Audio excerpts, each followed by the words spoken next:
Hello, my name is Joshua Clark, and I am the Director of Student Recruitment and Admissions at TASIS, the American School in England. I'm going to share my screen now and tell you a little bit about TASIS England.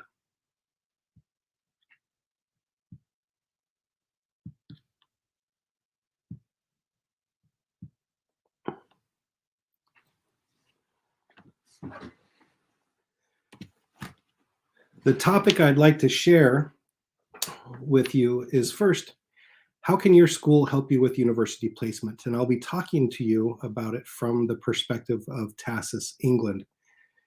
And actually, before I begin this presentation, I should probably give you a little overview of TASIS England to begin with. So I'm actually going to move over to this presentation first. So TASIS England is located just on the edge of London. We are about 15 minutes by car from Heathrow International Airport, 20 minutes by car from Windsor Castle. And if you're to take the train from our campus or the station nearest our campus into central London, it would take you to Waterloo Station. And depending on if you're on an express train or not, it would take anywhere from 35 to 45 minutes. And Waterloo Station is about 2 blocks from the London Eye here, and then just another block or so, and then you can cross the bridge, and you're right there at Parliament, and Big Ben and Westminster Abbey is just around the corner. So in less than an hour, you are right there in the heart of London. Our campus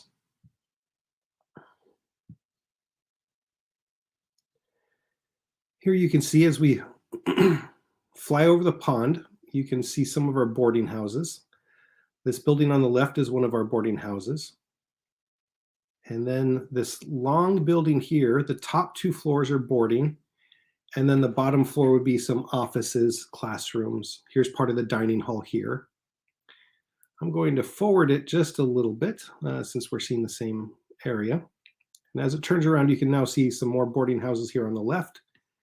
And then behind, some playing fields behind the pond, and then there'll be more more boarding houses on the right-hand side.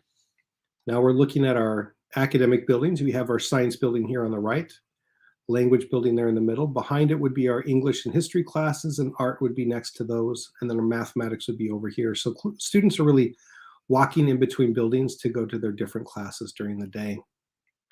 Finally, if we work our way forward to the other side of campus, we have some more playing fields.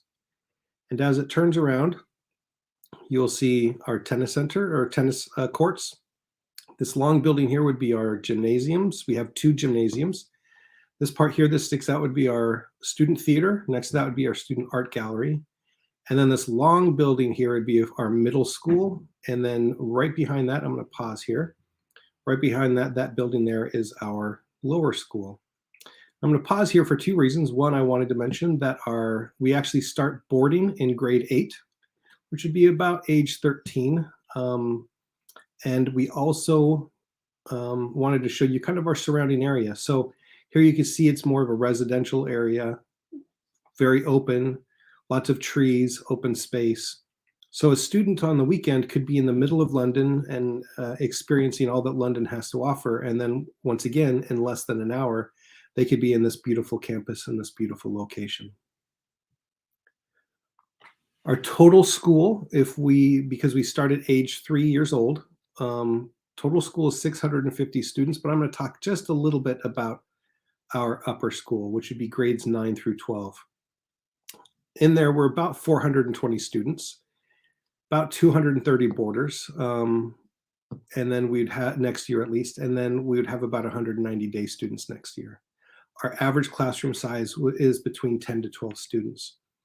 And at TASIS England, we offer 2 different diplomas. We are an American school, and so we follow the American curriculum, and that's what the students would be studying if they come to our school, would be the American curriculum.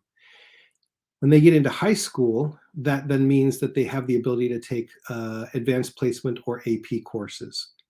And AP courses would allow them to, when they apply for universities, especially in the United States, if they've scored high enough on their exams in the AP, they would then be able to receive credit for that work. So some of our students are able to get up to a year's worth of their university done before they finish high school. So that's one diploma, is the American High School Diploma, and they have the option of taking AP courses. The other diploma would be at the end of grade 10, moving into grade 11, they could then go into our International Baccalaureate Diploma program, or the IB. So the IB is a 2-year program, grades 11 and 12, and the students would then be able to take 6 courses for 2 years, so they're studying their subject matter in depth all the way through, and then at the end they would have their International Baccalaureate Diploma. So it's a great opportunity for students who are unsure which one they might want. They could come to us in grade 9 or 10 and get a feel of the curriculum, but also talk with our teachers who are teaching both diplomas, and they would be able to help the student get a better feel for what would be the best fit for them. And then going into grade 11, they could make their right choice. So that's a quick overview. So I'm now going to switch over to our presentation on how to help with university counseling. Really, for most families, the purpose of coming to a boarding school or studying abroad is to get that international experience, but also to make sure that you're having a strong enough academic program that is going to help you as you then apply for universities in the future, whether you intend to come home to your home country or go off to study in the United States or study in the UK, in Canada, in Europe, or elsewhere. So really one of your priorities is really going to be studying and making sure that you have the ability to have strong academics at the school you're going to go to. So part of that is looking at the school and how rigorous are their academics, what level of courses can they offer, can they provide more advanced courses. For example, at TASIS England, using mathematics as an example, in the AP area, we have AP Calculus AB, AP Calculus BC, which would be the highest level of mathematics and calculus you can go in the advanced placement program. But then we offer 2 levels of mathematics above that that are much more in the university level of mathematics. So our students can then really personalize their experience. So part of it is looking at the school, what is their academic program, and will I be able to thrive there? But the other half of that equation is the student themselves. And do they have the determination and the willingness to, or the motivation to work hard and to be a good student and study? Part of the process when you're really thinking about going off to study abroad and looking at, and the next step after you study abroad and going to the universities is starting to think about the future and laying out some of the things that you're hoping for, or some of your goals. Now, a lot of times families begin to think that university planning might be stressful, and it doesn't have to be. I know that it can, for some families, can become stressful, but with some planning and with key partnerships with the school, it does not have to be stressful at all. It can really be a good process that the student really is learning from and helps them to become much more mature, because they're beginning to think about themselves and their future, and they begin to take ownership over their own experience. It really then becomes important that we partner with the school, partners with the student as well as the parents. It's almost like a pyramid where each point is important to make sure that we're all involved together. So the parents need to be involved as much as they can be. The student really needs to take ownership of the process, and the school then needs to also provide all the resources and the support that they can to help the student then thrive and be successful. It's very important when you're thinking about your own future as a student, or as you're talking about your future with your family, that you really find your own path. It's great that you might have friends that are going to different universities, but make sure that you find the future that's the best for you. Which university would it be? What country might it be in? What program would it be? Really is dependent upon you as an individual. So really think about that and who you are as a person, and find out what is going to be the best options for you. So try not to worry too much about what other people are doing, and really focus on what's the best for you, and where do you think you're going to thrive, be successful, and most importantly, be happy. Now, with university counseling, it's really important that you find the right fit for your personal journey. Some students will think that they need to go to a certain university because that's where their parents went to that university, or that's where their friends are going to that university, or it might have a better reputation. What's really important is that you find the university that's going to be a fit for you rather than what you think other people think you should do. Because once again, it's your life and it's your future. So make sure that that future is fit for who you are as an individual. So what I'd like to do is talk a little bit about each grade and what you can do when you're planning to make sure that you are prepared as best you can. And this is by no means a comprehensive list of suggestions or recommendations, but it's at least a few things to think about every year as you go through your high school career. But once again, make sure that you are also talking all the time with your college counseling office, because they would be the ones that would be able to help tailor the process to you and to your own strengths and interests and passions. So first, when you're in grade 9 and you're starting your high school career, it'd be very important for you to speak to your academic advisor and really create a flexible 4-year academic plan.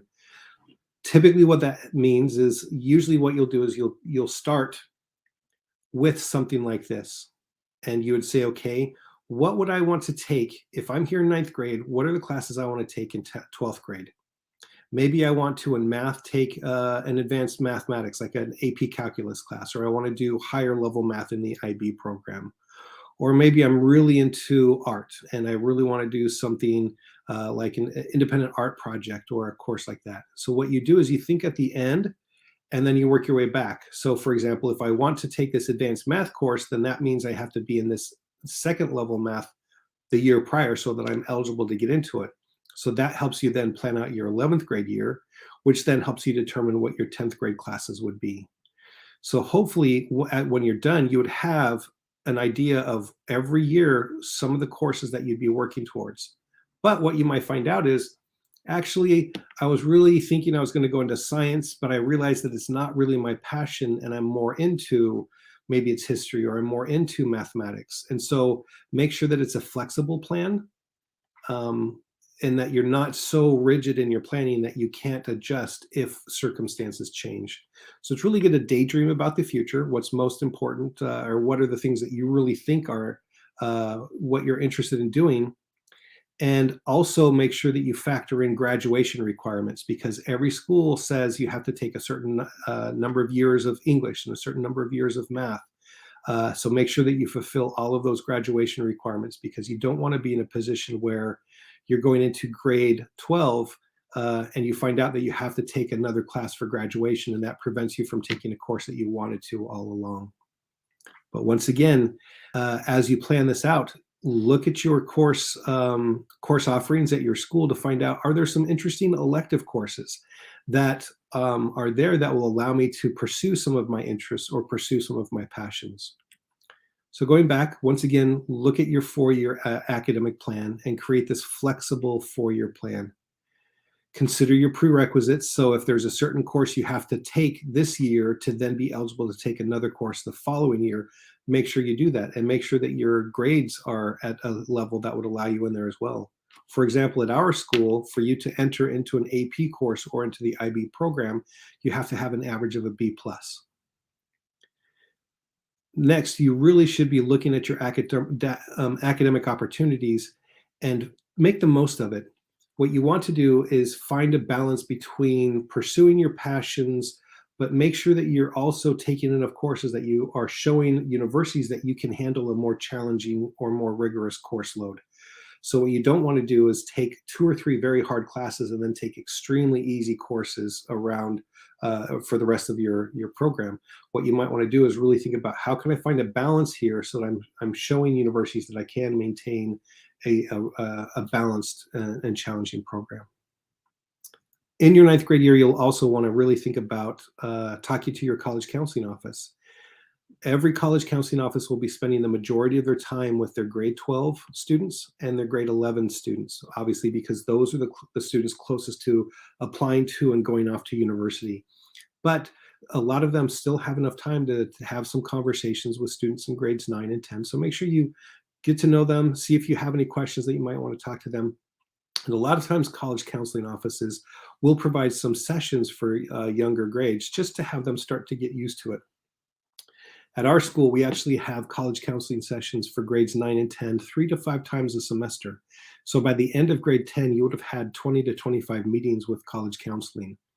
And that really is a great way for you to build that solid foundation for when you do move into grade 11. You'll have a better idea of what kind of program you want to go to, what kind of university would be a better fit for you, what questions you'll want to ask university officers when they come to visit campus, things like that. So I always encourage you to attend as many college counseling sessions as possible. Also, at a lot of schools, universities will come to campus to visit, or nowadays they might be doing virtual visits. Attend as many of those as you're able to fit into your schedule as well, because that helps you get the better idea of what types of universities might be a better fit for you. You might realize you really want a large university, or you might realize a large university would be too overwhelming for you, and you'd rather have a small university that might be closer to the school that you're at currently, where it's more intimate, you get to know your teachers more, and you feel like you can contribute to the community more. Having those conversations with the universities early on will help you narrow down what would be the best fit for you. Next, get involved in as many co-curricular activities as you can, but once again, make sure there's a balance. You don't want to become overwhelmed in time management, and that way you then see your grades suffer or that you're too stressed out. But once again, it could be things like, are you interested in the arts or theater? Is there a particular sport that you really enjoy? Make sure that you incorporate those things into your daily life so that you do show a balanced life. Another thing you can think about is, what are you going to do during your summer? Whether it's a job, doing some sort of a community service, starting some sort of a project that you might be able to do. A lot of students like to do STEM or robotics, anything that you can do, maybe even traveling abroad. If you think about it in terms of, I have these weeks or a few months every single year that I can use to show universities how I'm improving myself or I'm making myself a better candidate for that university. Think about it in those terms and say, what would a university like? Would they like it if I were doing community service or that I was able to have a job? A lot of times, if you just use the summer to have fun and maybe play video games, that may not be the best use of your time. So think about how you can use your summer to really either improve yourself or to show people how you're using that time to show others the talents that you have, whether it's going to a sports camp or things like that. Finally, in grade 9, it would be good to start to think about standardized testing. And that could be anything from, if you're planning on going to a US university, you might need to be taking the SAT, or you might need to think about taking the TOEFL, an English proficiency test. A lot of universities are moving away from standardized testing, or at least they're becoming test optional. But it would be good for you to know what these tests are, what is covered in those tests, how long they are, how you might be able to study for them, and if some of the universities you're interested in might be asking for them. So it's just a good idea to start that research in grade 9 so you're more familiar and you have a better idea of what it is. So if you do need to take those tests, you have time to start to prepare and study for them. As you move into grade 10, this is really the time to start to explore what options you have academically. So depending on your school, you may have the advanced placement courses, you may have the international baccalaureate, you may have, if you're in the British system, GCSEs and A levels, or you might be in another educational system, whether it's the Turkish system, the French system, so on and so forth. So really look at what is available to you. And as you're getting into the next year, you're going to start looking at your final 2 years as a way to make sure that you're in the classes you want to make sure that you're in. So whether those are AP or IB, think about them, research and say, okay, do I want to do the AP program or do I want to do the IB? What's the difference? Where would I be a better fit? That's 10th grade is the year to make those decisions. So that way, when you're moving into grade 11, you're comfortable, you're confident, and you know that you're in the program that's the best fit for you. Starting your 10th grade year is a wonderful time to revisit your 4-year academic plan, revise and adjust it. Do you want to adjust a few courses? Do you want to add on an AP course, or do you want to switch over to the IB? Whatever it is, every few months you want to look at your 4-year academic plan and see if there's any changes you want to make to it. If you are going to go to the US, or at least if US universities are on your list of possible places to go, start looking at potential standardized testing, whether it's the ACT, the PSAT, or the SAT. Those tests, once again, a lot of universities are making them test optional, but not all of them. And so it's a good idea to start looking at them. And if you do need to take those tests, start doing some study, take some study books out and really look at what would be necessary. Or, for example, the TOEFL if you need to do an English proficiency test.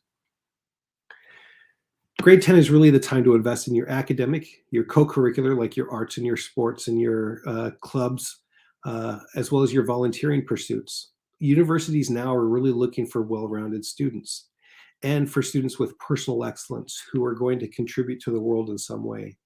So a lot of times what you'll find, especially at elite universities, I know at least in the United States, a lot of universities in the Ivy League or a university like Stanford, if they had to choose between a student who had all A's and a student who had A's and maybe some B pluses, but also had, was involved in other sports, was involved in theater, and was doing some community service versus the student who only did academics and nothing else, they would always choose the more well-rounded student that may have had lower grades, but had a more well-rounded and fulfilling experience.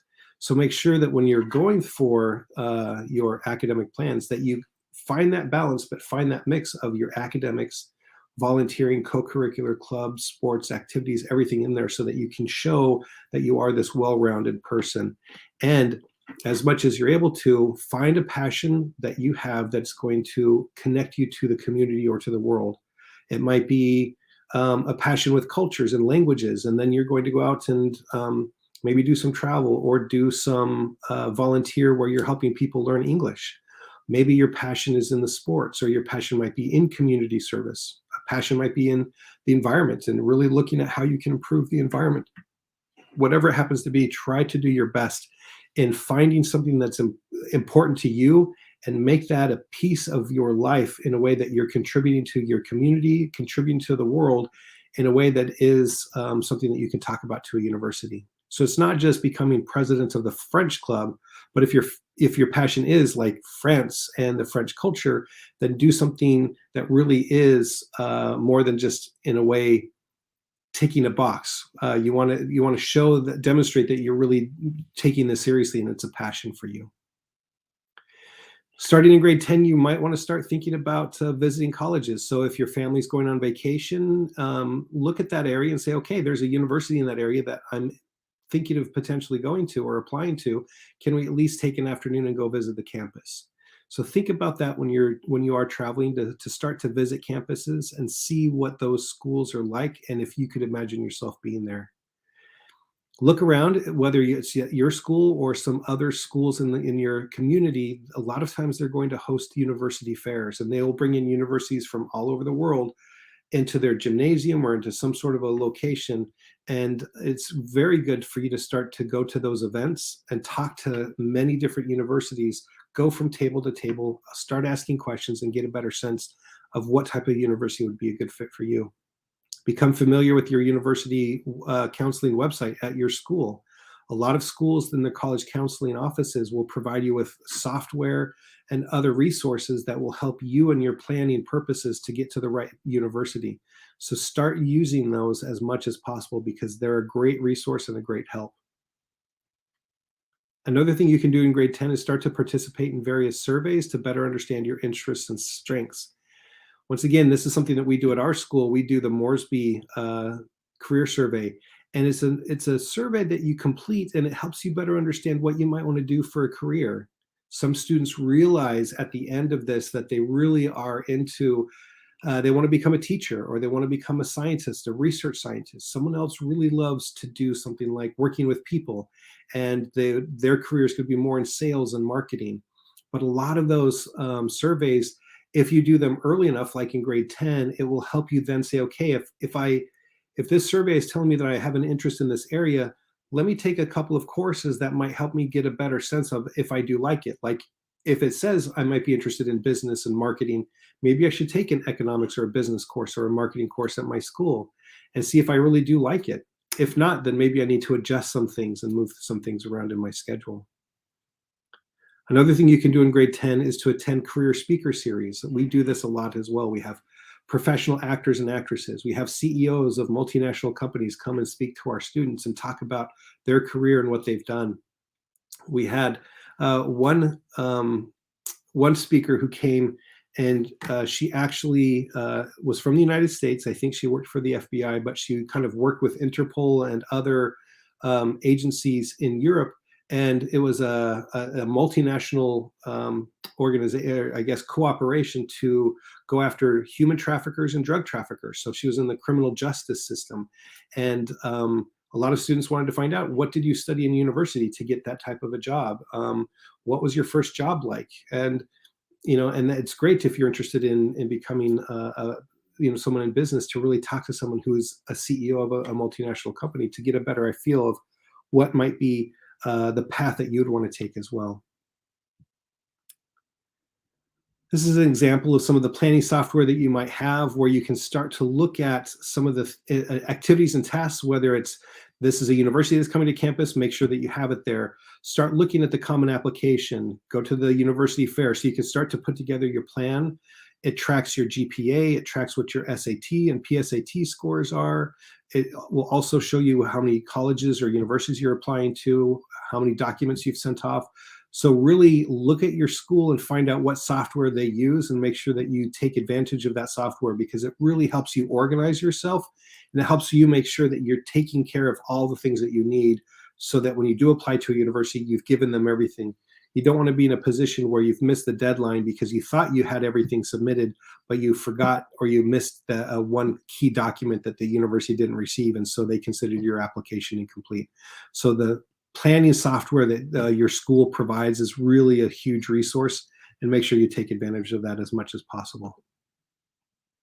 Here's another example of another piece of software, or even something that you could put together in Excel, where you have information. You've got your course schedule down here. You could put in your grades. You can start to calculate your GPA. You have your logins for some of, whether it's your Common App or anything else, but it starts to organize your information and make sure that you're not missing anything. As you now move into grade 11, this is the time to really start to look at specific universities and build a list of universities that you might be interested in applying to. Start to know their admission requirements by country and by university and program. So some universities will say, if you're coming in the British system, then we expect you to take these classes or these courses and have these scores. If you're in the IB, we expect you to have these in your higher level courses and to have this kind of a score. If you're in the AP, we expect you to have these courses and this score. So they start to list whichever path you're on, what you need to do to become eligible to apply to that university. Also, once again, look at your standardized tests if you need to do that. What kind of an essay are you going to write? Some universities ask for an essay. And also start to look at who you might want to ask to write a letter of recommendation for you. Which teachers are really the ones that were going to be your best advocate. But remember, some universities are going to tell you who they want. They may say, we want a math teacher recommendation, or we wanted a recommendation from your art teacher if you're going into an art program. So be flexible in your thinking, but make sure that you have a few that you are ready to ask. Also, look at your curriculum, whether it's your IB predicted scores or anything else, and get a better sense of, am I even eligible to apply for this university, or is their minimum requirements going to be higher than what my grades are at right now? There are some schools that they're going to ask for a portfolio, so you have to start to build out. For example, art would be a classic example. Do you have enough of your art material together that you can show them the work that you have done over the years and the growth that you've made? Start looking and building a list of your ideal university. What do you want? How large do you want it to be? Where do you want it located? Do you want it located in Europe? Do you want it in the UK, in the United States? Do you want it back in Turkey? What kind of programs are they looking, or do they offer? if you're really interested in film studies and you want to become a movie director, but they really don't have a very strong program in film, then you might want to think about a different university that has that. Also, what kind of culture? There are some schools, universities that are more research-oriented, others that are much more teacher-oriented. Usually research-oriented universities, the professors themselves are going to be spending a lot of time doing their research and publishing work because that's what they need to do. And so some of your classes might not be taught by the professors. That might be taught by what they call a teacher's assistant or a TA or someone else. At other universities that are more teaching universities, the professor is in the classroom teaching the classes. So a lot of that will depend on the size of the university, what orientation it is, how academic it is, so on and so forth. Costs are a big important thing for a lot of families. Is it a school that you're actually able to afford as a family? And sometimes weather is a factor. Some students want cold weather, other students want to get into a place where it's nice and warm and sunny. All of those things can be a factor when you start to build out what type of university you want to go to. Make sure when you're in your meetings with your college counselors, every time you have a one-on-one meeting with your college counselor, make sure you attend it and make sure you take notes and that you pay attention and do everything you can to get the most out of those meetings. Next, it would be important to select and have conversations with your prospective teachers who might be writing your letters of recommendation. It's important that the first time you have a conversation with the teacher is not when you're asking them for a letter of recommendation. It's much better to have conversations with the teachers, get to know them, and have them get to know who you are. So later on, when you do say, hey, would you be willing to write a letter of recommendation for me? They'd be, absolutely. I know you. I know the work that you're doing. I'd be more than happy to write a letter of recommendation. It's good to start to work on your college essay. Think about what you would write about for yourself that would help a university better understand who you are as a person and as a student. There are a lot of online resources that can help you with that as well. So if you're interested, you can start to do some online research about writing college essays. Once again, plan your summer. Make sure that you're doing everything you can to take advantage of that time to better yourself and to show universities that you're doing things to improve who you are as an individual or to pursue your passions. Once again, try to visit universities every chance you get. And then in grade 11, it's a great time to start to think about other options. Sometimes it might be better for you to wait a year and do a gap year. So instead of going straight from high school into university, maybe you take a year off and you go do a program, you do an internship, you study or travel in more informal way. Maybe going to a school and doing a postgraduate year before you go to university would be the best option. Think about those ideas because that will give you more options available to you rather than just the straight high school university. That would be a great option for many, but it may not be the best option for all. So when you consider the requirements for undergraduate programs, especially in grade 11, these are some of the things you might be thinking about. So if you're saying, I'm interested in engineering, then some of the courses you need to be taking in high school would be courses around physics and chemistry or higher level math analysis if you're in the IB program.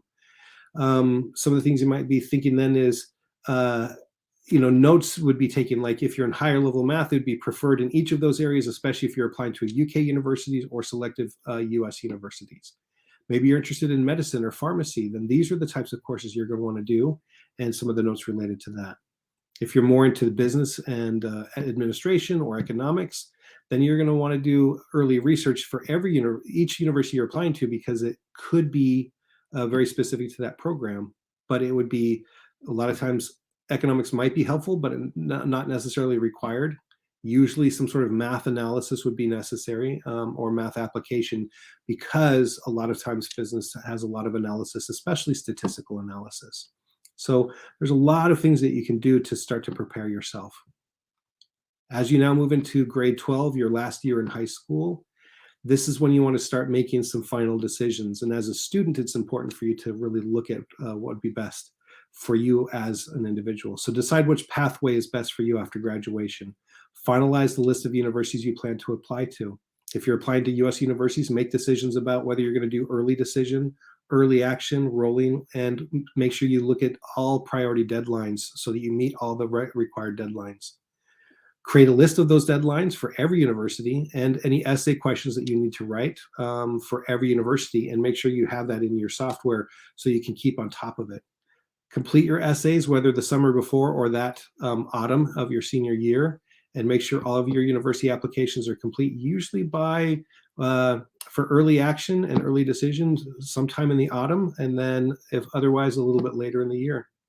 Make sure you've talked to all of your teachers or your supplemental recommenders or any other referees that you may have, whether it's a coach or a music teacher or something like that, and provide them with the list of schools and the deadlines, and constantly follow up with them to make sure that they've submitted their references on time. If you have applied early decision, prepare your applications for other universities in case you don't get into your early decision university, and make sure that your regular decision university applications are ready to go so you can submit them when necessary. And finally, make sure you research and apply for any scholarships or financial aid that's necessary. Finally, make sure that you spend the time in your high school career to finish strong. Don't lose sight of your objectives, and make sure that you don't slack off at the end of your 12th grade year. But at the same time, make sure that you have fun. This shouldn't be a time of your life where you're constantly just working and not having fun. This is an opportunity for you to really enjoy your high school career, discover who you are, what your passions are, who your friends are, and all of those things are going to help you then become a better student when you go to university. So make sure that you do have fun, make sure that you enjoy your time in high school, and move on from there. A really quick overview about TASIS England is we do have our 4-year program, as I said, and on average, 40% of our graduates go to US universities, 40% will go to UK universities, and then 20% of our graduates will go to other universities around the world. The class of 2021 was a little bit different.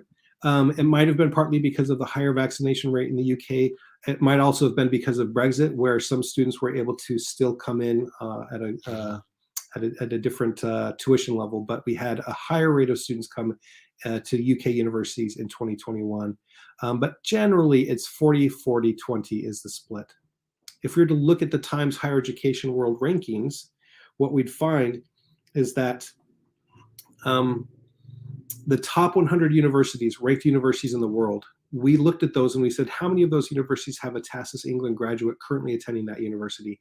It turns out we have over 50 of the top 100 universities have a TASIS England graduate. So there's a great list of universities in the United States, West Coast, Midwest, East Coast, including the Ivy League universities. Great list of universities in the UK, including the Russell Group, as well as Oxbridge. And then there's also a good list of universities here around the world, some wonderful universities in Canada, Europe, as well as Asia. Now, this is only a list of universities of about a fourth of our graduates. So we still have graduates attending about 150 other universities beyond this. But this is at least a good indication of the types of universities our students go to. And it's a great way for students to really think about what might be possible for them. I hope that was helpful. And I'm certainly happy to answer any questions that you may have. Feel free to put them in the chat.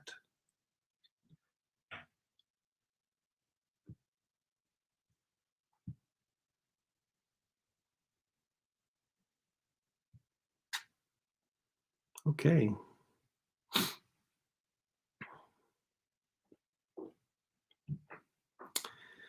So I have one question. How can I study at the school? What I will do is I'm actually going to put in the chat a quick link to our inquiry form. And I'll kind of walk you through the process really quick, if that's okay. But let me make sure I get the right link first.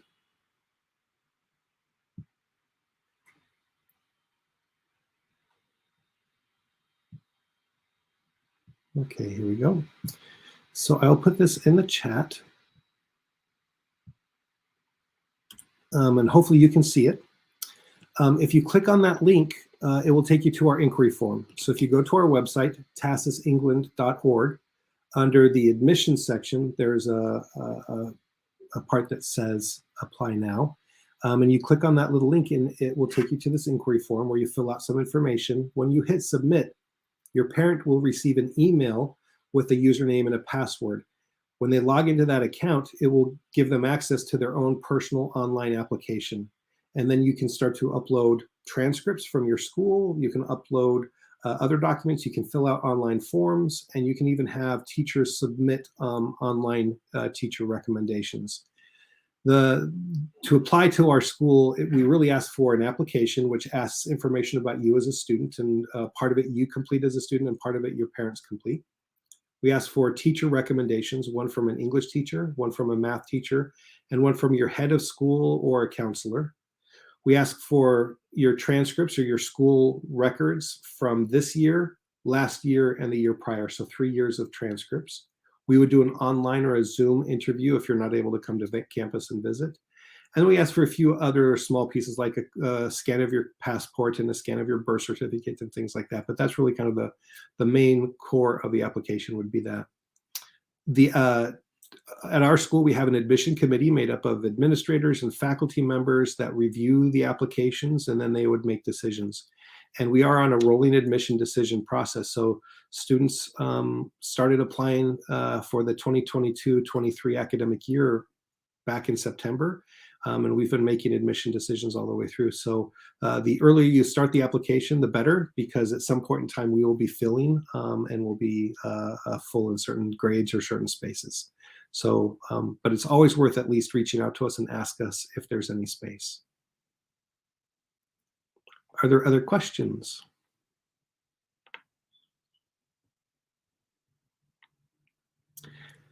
There's a question I'm not sure I understand.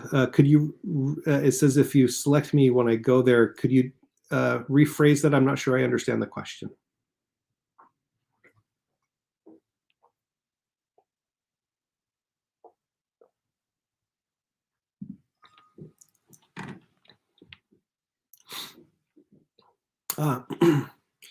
So I have a person that asks about sports activities and what we have available. Certainly happy to show you that as well. I'm going to share my screen one more time, and this time I'm going to go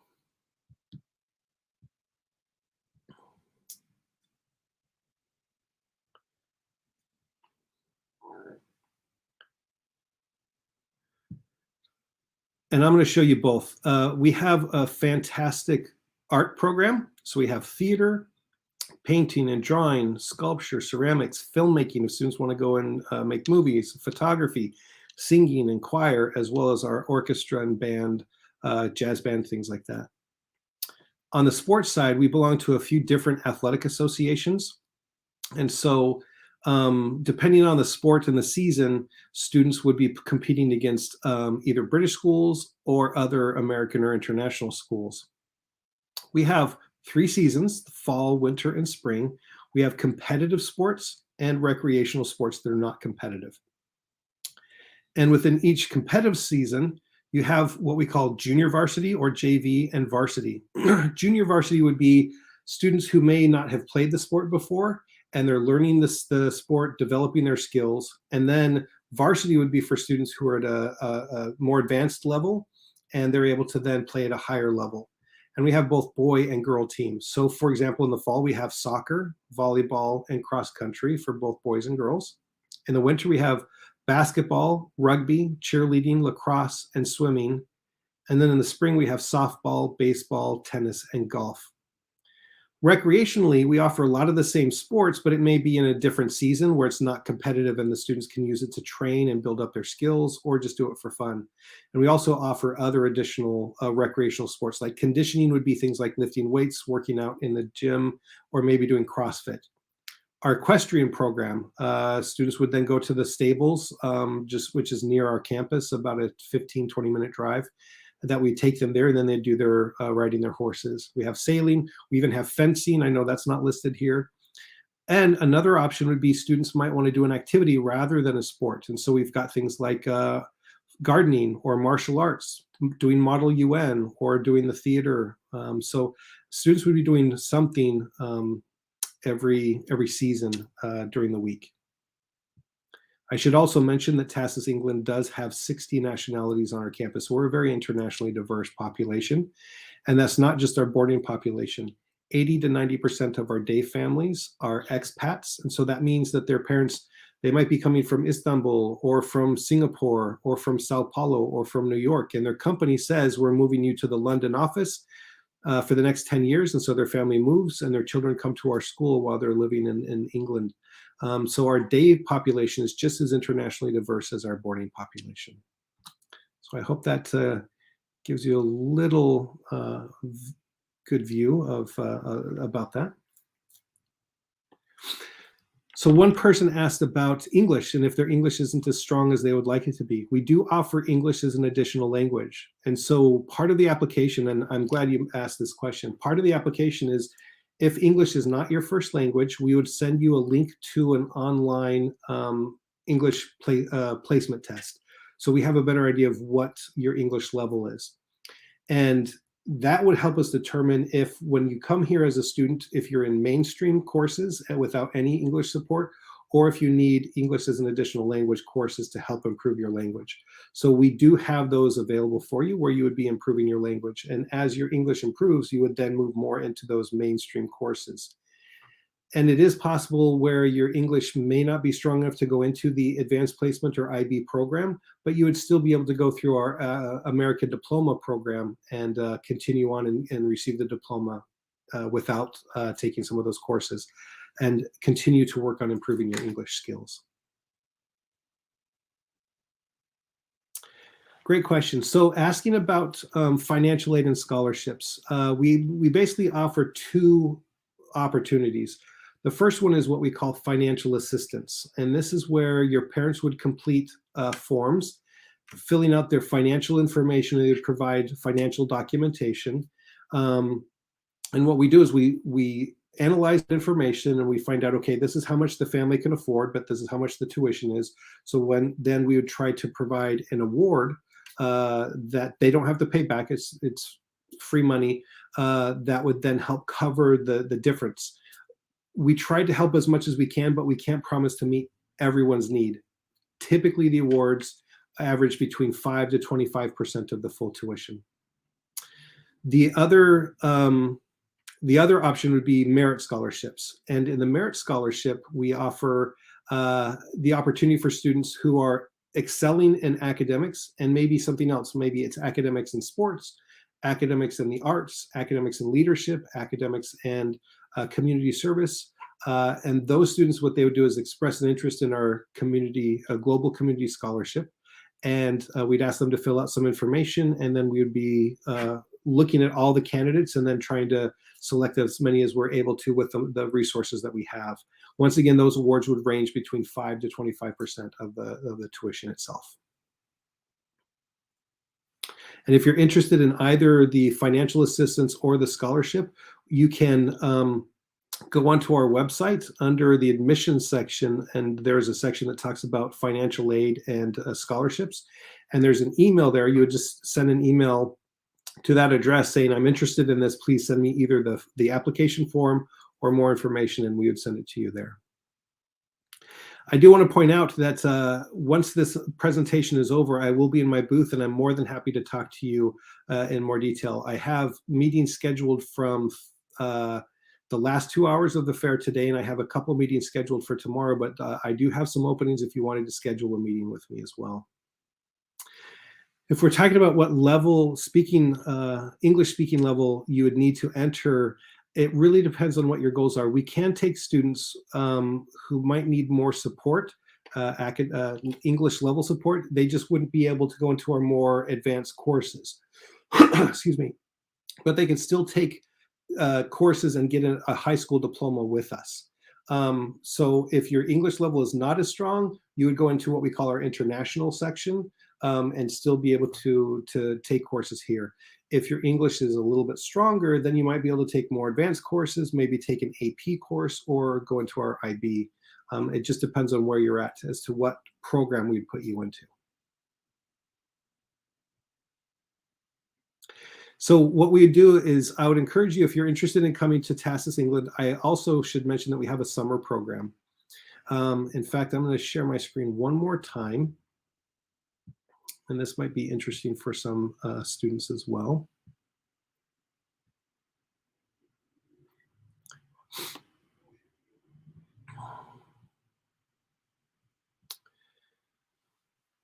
So we do have a summer program that we'll be offering this summer 2022 on our campus. Students would take one main course and one elective course. So your main course could be something like learning English or taking a math course, or it could be like taking an architecture and 3D design, fashion and textile design, doing an entrepreneurship course or a leadership academy. A very popular class for us is London Through a Lens, which is a great photography course in London. Or it may be doing a STEM class or really learning about technology, or doing a TV production course. So that would be a main part of your day, would be doing your main course. But then you'd also take one elective course, and that could be anything from graphic design to music production to robotics. And that would fill up the rest of your day, including lunch. Then after your classes are over, you'd have after school sports and activities, then you'd have dinner, and then you'd have evening activities. And then there'd be a whole host of weekend activities that you do, going into London, going to visit castles, going to Stonehenge, lots of great things. Each session is 3 weeks long, so late June to mid-July to early August, and it would be for ages 11 to 17. So you can also consider coming here for summer as well, and it's a great program for some students to do that, and they might be able to improve their English or just take a class that's really fun for them. So let me stop sharing here. So if you were to apply, the one option would be to come for summer, and that would be late June or mid-July. And then the other option would be to come for our academic year, and our academic year starts in late August. And then we go for the entire year, and typically our school year ends in early June. Once again, if you still have more questions or if you'd like to speak with me more, I will be at my booth shortly, and I would be more than happy to talk with you as well. But I thank you so much for everything, and I hope you have a great day. Thank you very much.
Hello.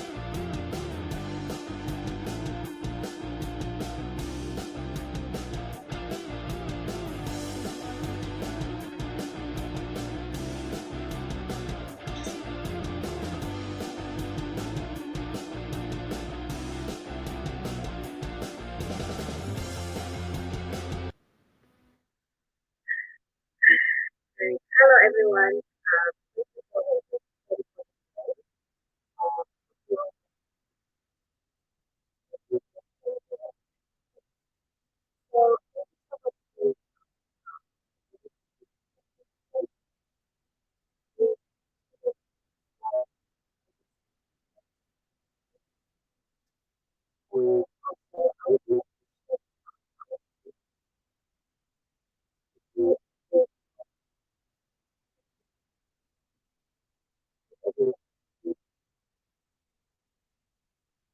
So, so, um,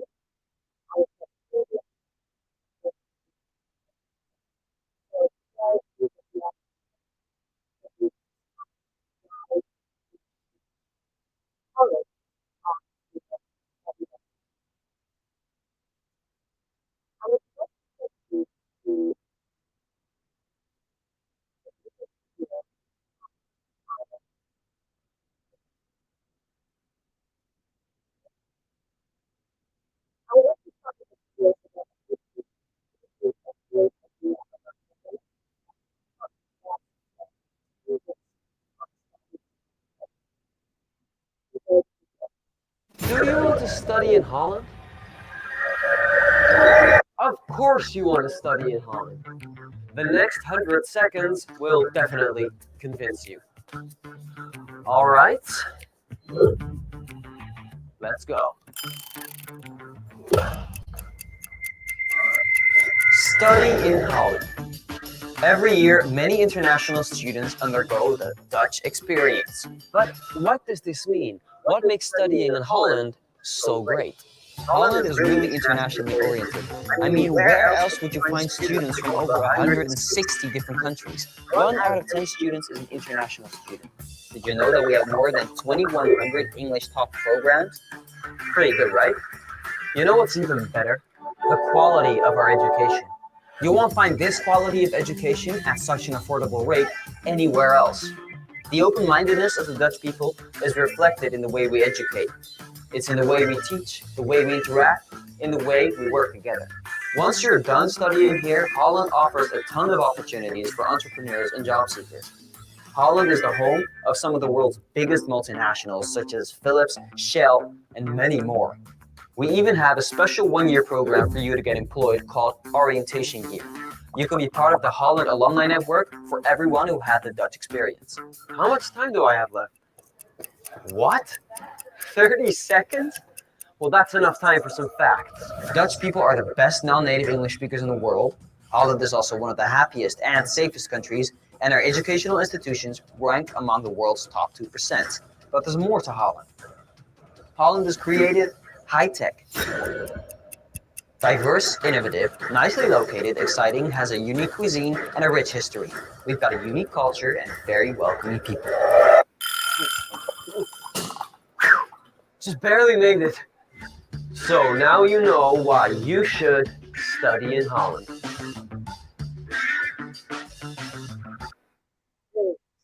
so now let's go back to I guess the guy is really funny to show on the reasons why you should study. Let's go point by point. There's lots of reasons to study in college at the level. We have a wide range of these programs, so if you would think that it would be difficult or challenging to study in the Netherlands because everybody's speaks Dutch, it's actually not true. We are quite very high in the English proficiency, so everybody is able to speak English very well. I'm from Indonesia originally, and I live in the Netherlands now. Hello, are you your voice is really low. Can you check your Oh, microphone or speak louder? Sorry for interrupting. no problem. Can you hear Okay. me right now?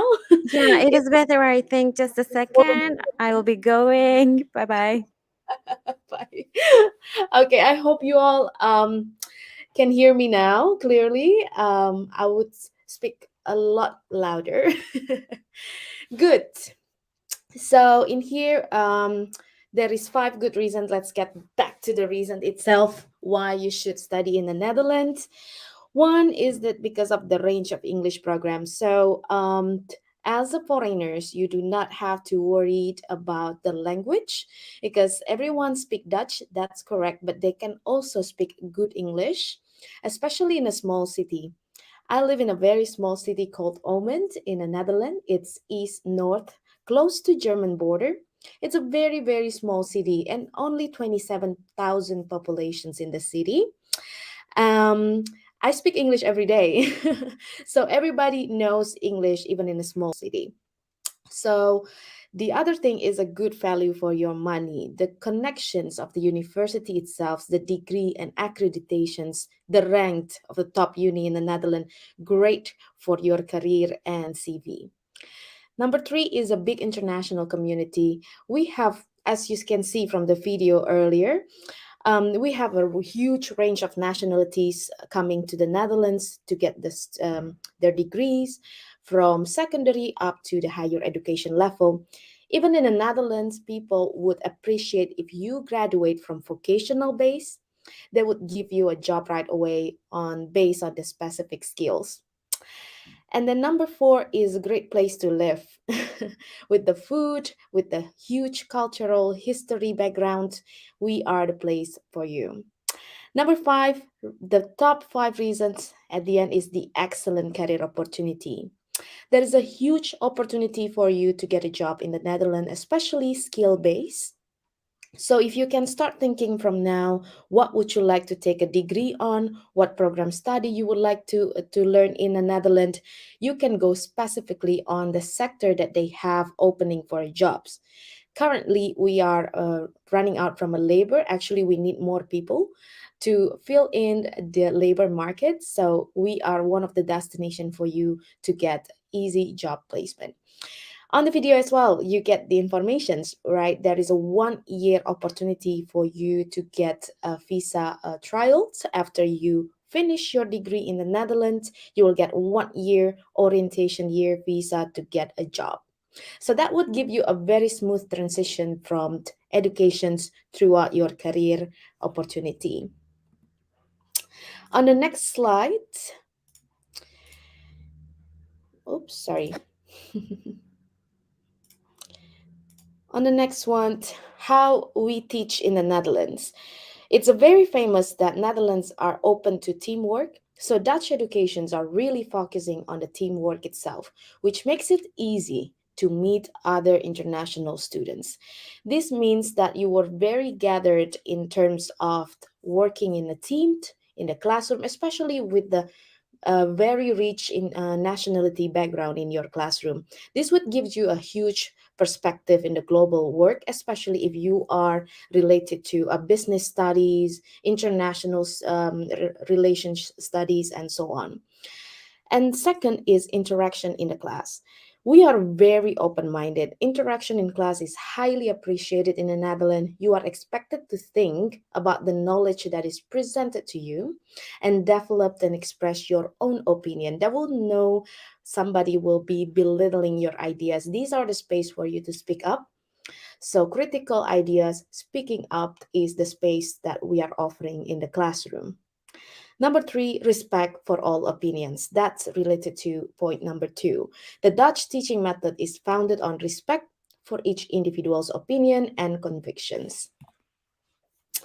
And today I would love to take the opportunities, part of the Netherlands options as well for you to study is our school. We are offering a boarding schools in the Netherlands. As you see, we are opening in terms of open-minded and then the space, nationalities, and so on. But we are also very concerned in commercializing our educations. As you see, we are the only boarding schools in the Netherlands. There are no other boarding schools available in the country beside Eerde. So today I would like to introduce you and for you to get to know the only boarding schools in the Netherlands that can be your pathway to a great universities and your career in European countries, especially and in the Netherlands as well. So to start, I would love to show you our video of the school. Let's get back here. This video will give you the big idea on how our school looks like. I will get back to you after the video. Enjoy.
Great.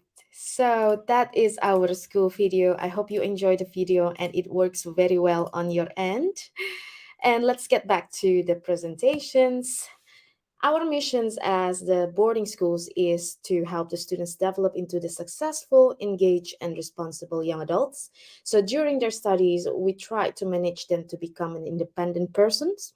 We strive to provide our young people with the opportunity to develop academically and athletically. So today I'm going to show you as well what kind of activities that are available in our schools as an option for you to choose, especially a lot of outdoor activities. So if the students or you would love to go on outdoor activity, we would be the best options. And we're offering a nurturing environments. As you see from the videos, it's all very nature, open spaces, and then a lot of forests are surrounding our facility actually.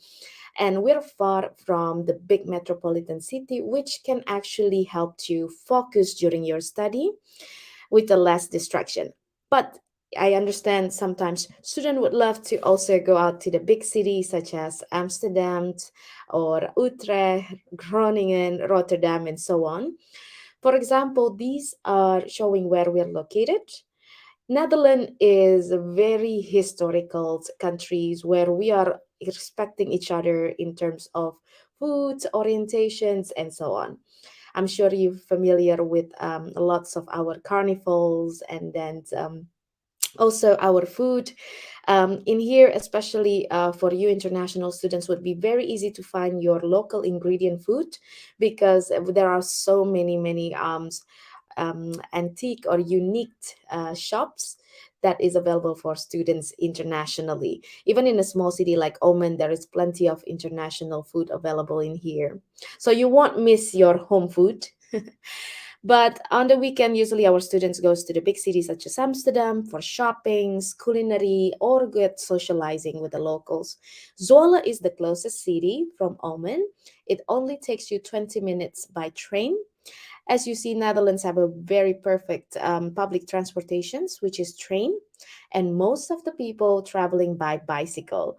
So most of the people here are very healthy because they commute every day with the bicycles, and we provide bicycles as well in our campus in case you don't bring it from your home country.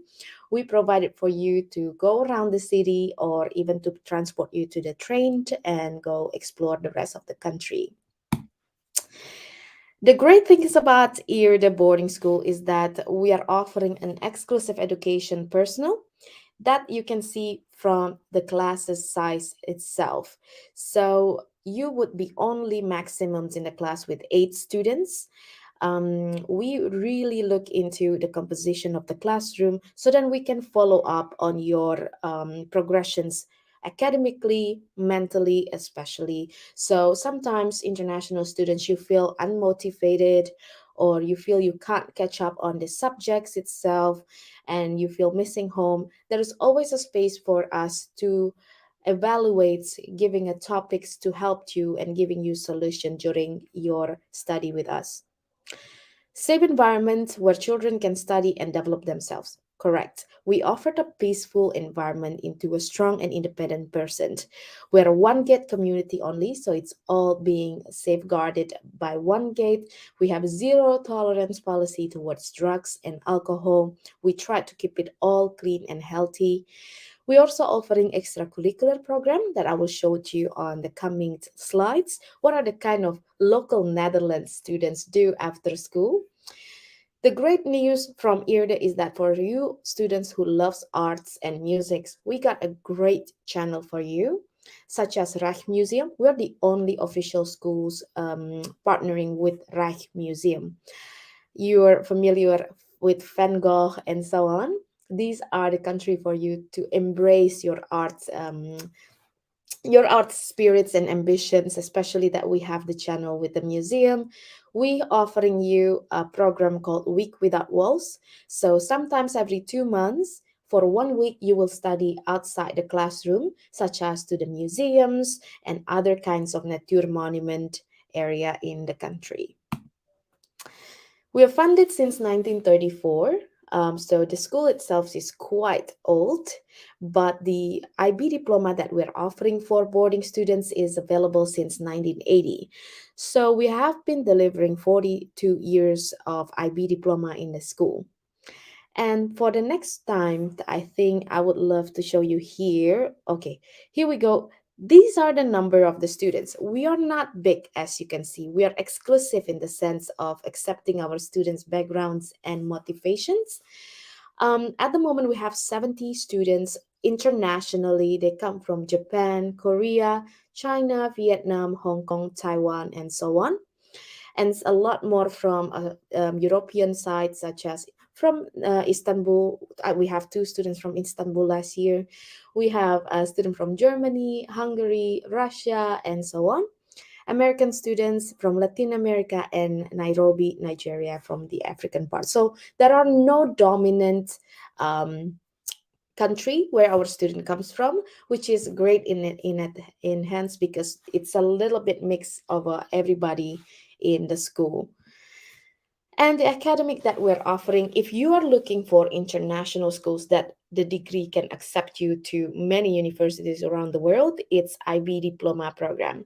So our IB is offering for you from grade 11 until grade 12. So you're going to spend 2 years with our school, and the IB result will be get accepted in 3,300 universities worldwide. So you can choose whether you want to continue, especially in the Netherlands, or your IB result also will be accepted throughout the whole universities in the world. But for you to, if you have any other interests such as career focused degree, you can choose our IBCP.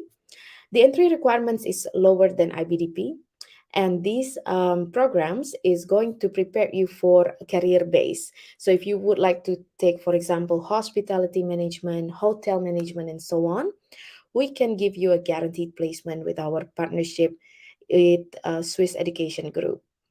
And if you think that IB diploma is too science based for me, or IBCP is, I'm not sure yet what kind of career I would like to take, you can always take high school diploma with us. This is for you, fit nicely for applied science university, which we have a great list in the Netherlands for applied science uni.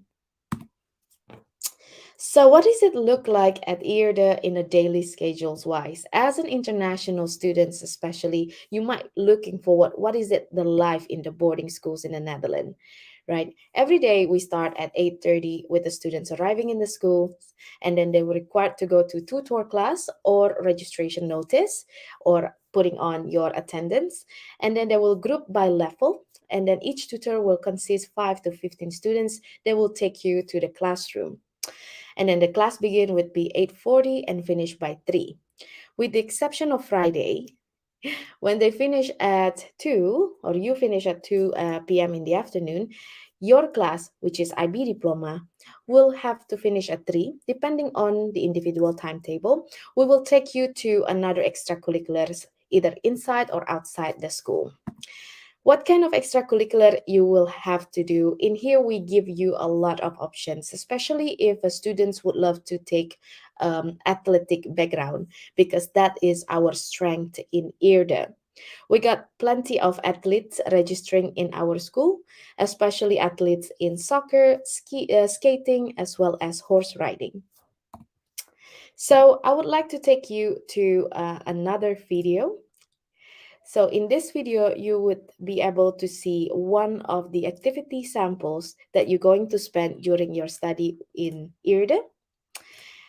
That is horse riding. Enjoy the video.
Wonderful. So that is one of the activities that we're offering in the school.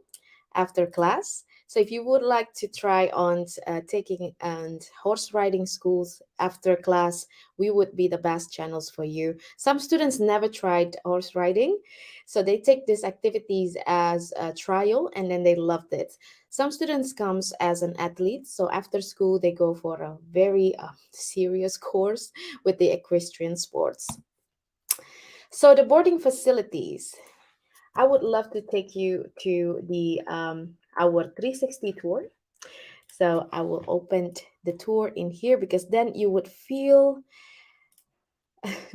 you would feel like you are in our facility. Okay, here we go. Our 360 tour available on our website. As you can see in here, I will take you to it. Here we are. So this would give you a better view on how we look like, especially if you would like to show this to your family, where you're going to study and what is the facilities on it.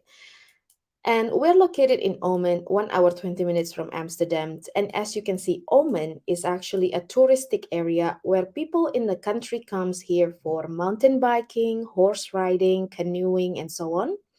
So surrounded by tree lines or tranquil environments, imagine the fresh air around the facility. So from here, from our property to the closest train station is 12 minutes by bicycle. And then from the train station, it can takes you to Zwolle, Amsterdam, Utrecht, and so on, big cities in the Netherlands. So we're talking about the boarding facility. I would love to take you closely on how it looks like. So here we are. If you click on the picture at the 360 tour, it will take you directly to our facility. Here is the reading corner. Here is the study desk, and these are the bunk beds. Maximum students per room is 2, but you also can have a private room depending on your preferences. Okay, so this can be your future bedroom in IHSO International Boarding School. We have ensuite bathrooms, so you don't have to go outside for bathrooms. And I will take you to our common area. In this area is the place you will socialize with other international students from all around the country. And in here, there's also a small pantry. You will have a light meal, snacks. You can do a board game, watching TVs on the weekend, and also sometimes playing board games, doing your homework and assignment. The things that you need to put on the notes is that our student will get a tutor and mentorship during the evening. So we provide you with a study blocked slot between 6:30 to 8:30 in the evening. If you need any help one-on-one during your homework, assignment, you have paper due, you will have a tutor available in your boarding facility. So that is how exclusively you can follow up your academic journey, not only in the classroom, but also during your stay. And there is also another services that we offer is mentorship. So there is tutor and mentorship. Tutor will help you academically, and mentorship will help you in terms of your mental well-being. We understand international students, you will have moods, ups and downs following up your academic, depending on what issues ongoing. We would love to get through with you together on your experience and whatever can help your mental well-being to follow your study experience with us. So you will only have some snacks in here because we prepared already during your study 3 meals a day. These are our restaurant in the castle. The castle itself already built since 1715, so it's almost already 400 years, but it's well equipped and functioned in a sophisticated way. So you will have your breakfast here, and there will also be a chef in house that cook 3 times for you, so you don't never get hungry. There is a hot meal, salad bar. We took a look on your nutrition intake every day carefully. In a Dutch way, of course, a lot of bread and cheese, right? And also there is a wall full of fruits in here.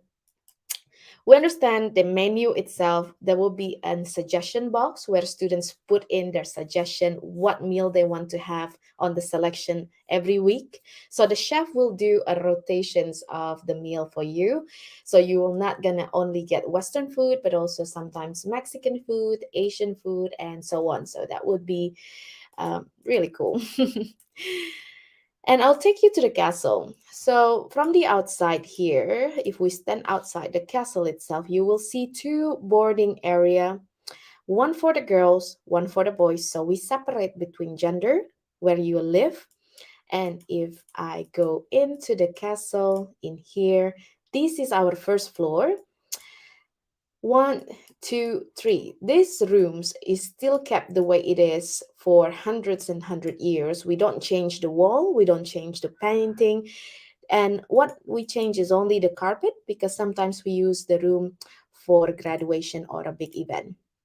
So the first floor are still owned from the museum. We don't change anything. But the second floor is used for staff management, library, and classroom. So I will take you to the library today. These are the library looks like in IRDE International Boarding School. And the classroom itself, this is one of my favorite classroom. As you can see, these are the place you're gonna sit. And it's like studying in a museum indeed. And we equip with the very high-tech tools. And when I say in the beginning, there's only 8 students per class, you see it's totally possible, right? So I will take you outside again. So that is the castle. There's a kitchen, there is a museum on the first floor, and the second floor is classroom and library. But if I take you to the left here and zoom in a little bit, you might think these are the gardens, right? But it's actually another school building. So in here, there are more classroom we newly built in 2017. And in here, you will find laboratoriums and other kinds of facilities to provide your study. There's also teacher room. Imagine this view when you're studying. It's awesome. These are at the back of our castle. Great. And I did not light on the part of if you like to take art, music studies after you finish with our IB program, because we provide you with the facility itself. This building is dedicatedly built for art, musicals, studios, and orchestra. So if you have a plan to take musical art studies, these are the place, as you see. Okay, and I'll take you to the gym area. These are where students do activities after class, such as futsal, volleyball, soccer, basketball, and so on. Behind this wall, there is well-equipped gyms that you can use in the morning before class start or after the class, so you stay fit. Okay, so that is the facility. I hope you enjoyed to see the 360 tour. And this is how it looks like from the outside, super natural, green. That is why many of our students goes here for mountain biking and so on. Great. So let's get back to the presentations. Okay. Yeah. So that is our 360 tour. That gives you a bit more of understanding how the boarding facility looks like.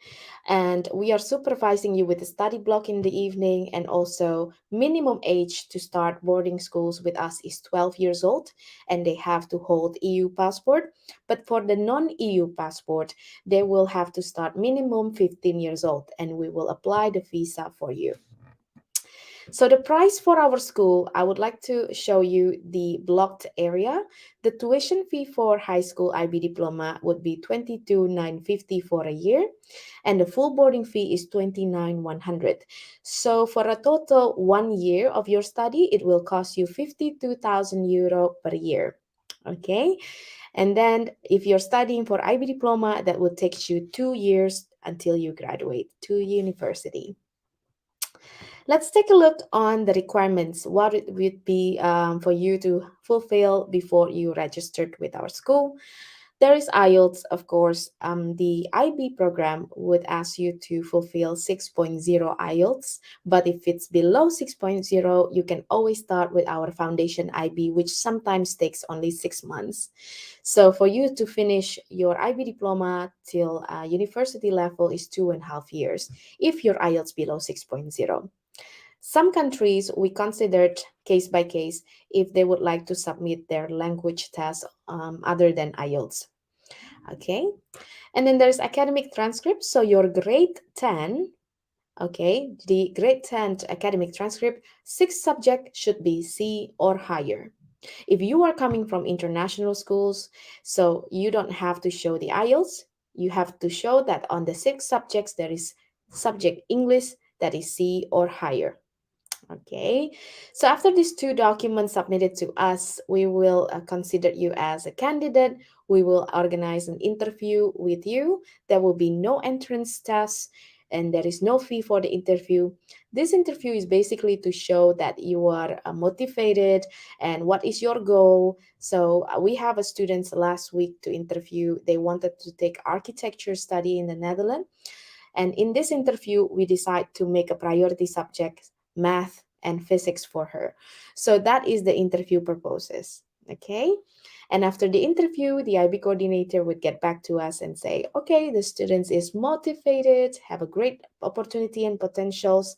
We will give you the acceptance letter and we will start the visa application on our end. The visa usually takes 4 weeks to process, and then it will be ready at the Dutch embassy in the local country where you're based on to pick up. Okay. So the question would be for you or your parents, where were you gonna go after you finish with IRDE, right? IRDE International Boarding School's alumni went and or got accepted in the top universities in the Netherlands. So most of the universities in the Netherlands are where they go. For example, Utrecht, Twente, Erasmus, University of Amsterdam, Radboud, and so on. But it's not only universities in the Netherlands, but also some of our students got accepted in UK-based university or US Ivy League. Okay, so then I think that is end of my presentation today to get to know studying in the Netherlands, especially with us here, the International Boarding Schools. You are very welcome to contact us on these numbers and emails. I'm also going to be available at the booth today and tomorrow on the hall too. Okay. Is it now, I think, Q&A session? You're welcome to ask me any questions if you like to on the chat.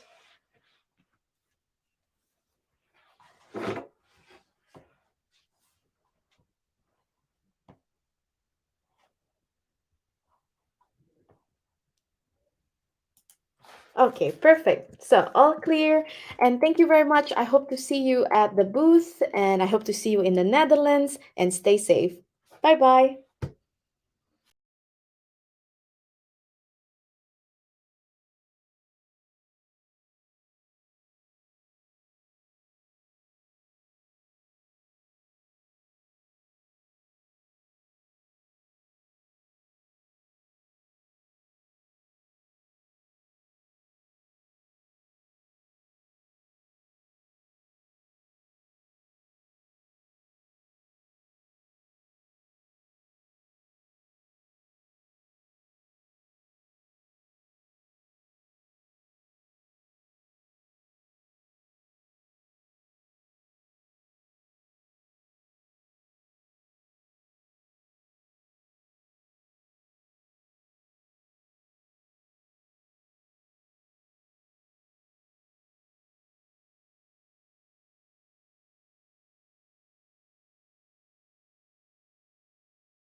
Tuğba Hanım, buyurun başlayabilirsiniz. Şu an canlıdayız.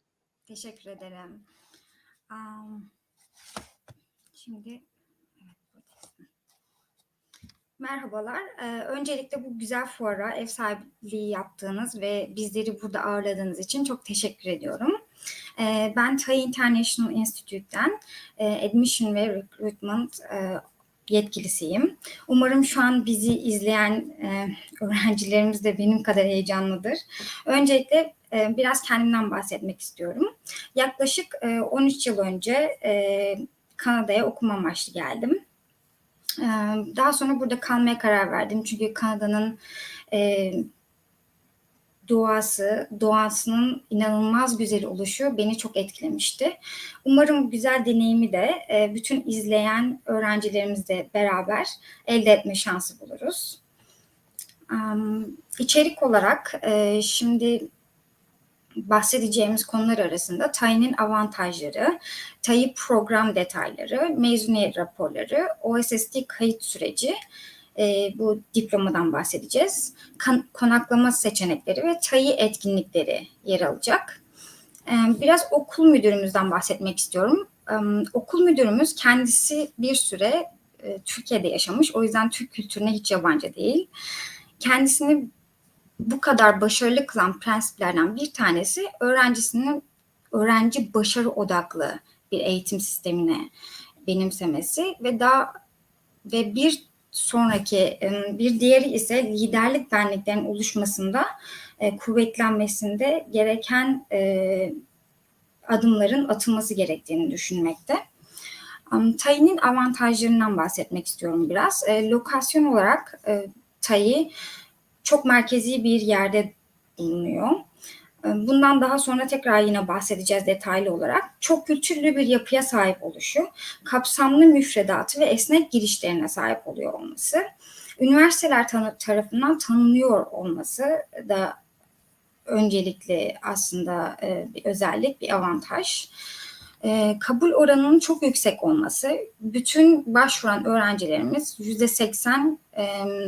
%80'i en iyi 10 üniversiteye kabul oldular. %20'si ise diğer üniversitelere kabul oldular. Burs olanaklarımızın bulunması aynı zamanda TAI'nin avantajları. Yüksek bir oranda burs sağlayabiliyoruz. Yurt seçeneklerinin kapsamlı ve her bütçeye uygun oluşu, deneyimli rehber ekibine sahip olmamız aynı zamanda TAI'nin avantajları olarak söyleyebiliriz.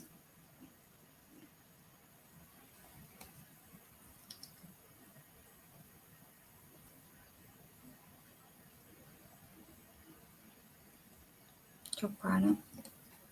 Evet, burada TAI'nin lokasyonunu görüyoruz. TAI 1 numaralı pinde yer alıyor, gördüğünüz kırmızı noktada. Ryerson Üniversitesi'nin tam kampüsü içerisinde yer alıyoruz. Bütün rezidanslarımız 3 veya 5 dakika uzaklıkta yer alıyor.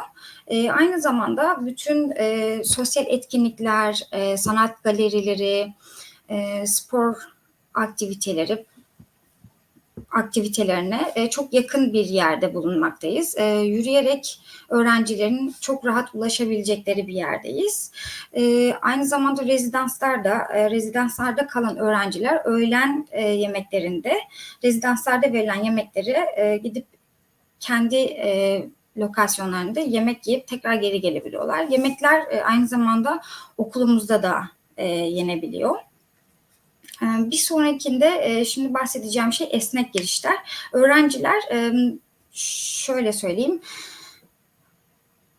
Ontario sisteminde lise 9. ve 12. sınıfa girecek öğrencilerimiz Ağustos itibariyle bize kayıt olmaya başlıyorlar. OSSD kredi tamamlamak için OSSD derslerimiz her 2 ayda bir dönem başlangıcı bulunuyor ve bu her 2 ayda bir de her 2 tane kredi tamamlayabiliyor öğrenciler. Aynı zamanda ilk öğrenci bize geldiğinde ESL derslerini almak zorunda kalabiliyorlar. Çünkü İngilizce seviyesi yeterli olmadığı için. Biz öğrencileri İngilizce seviyelerini daha çok şöyle söyleyebilirim.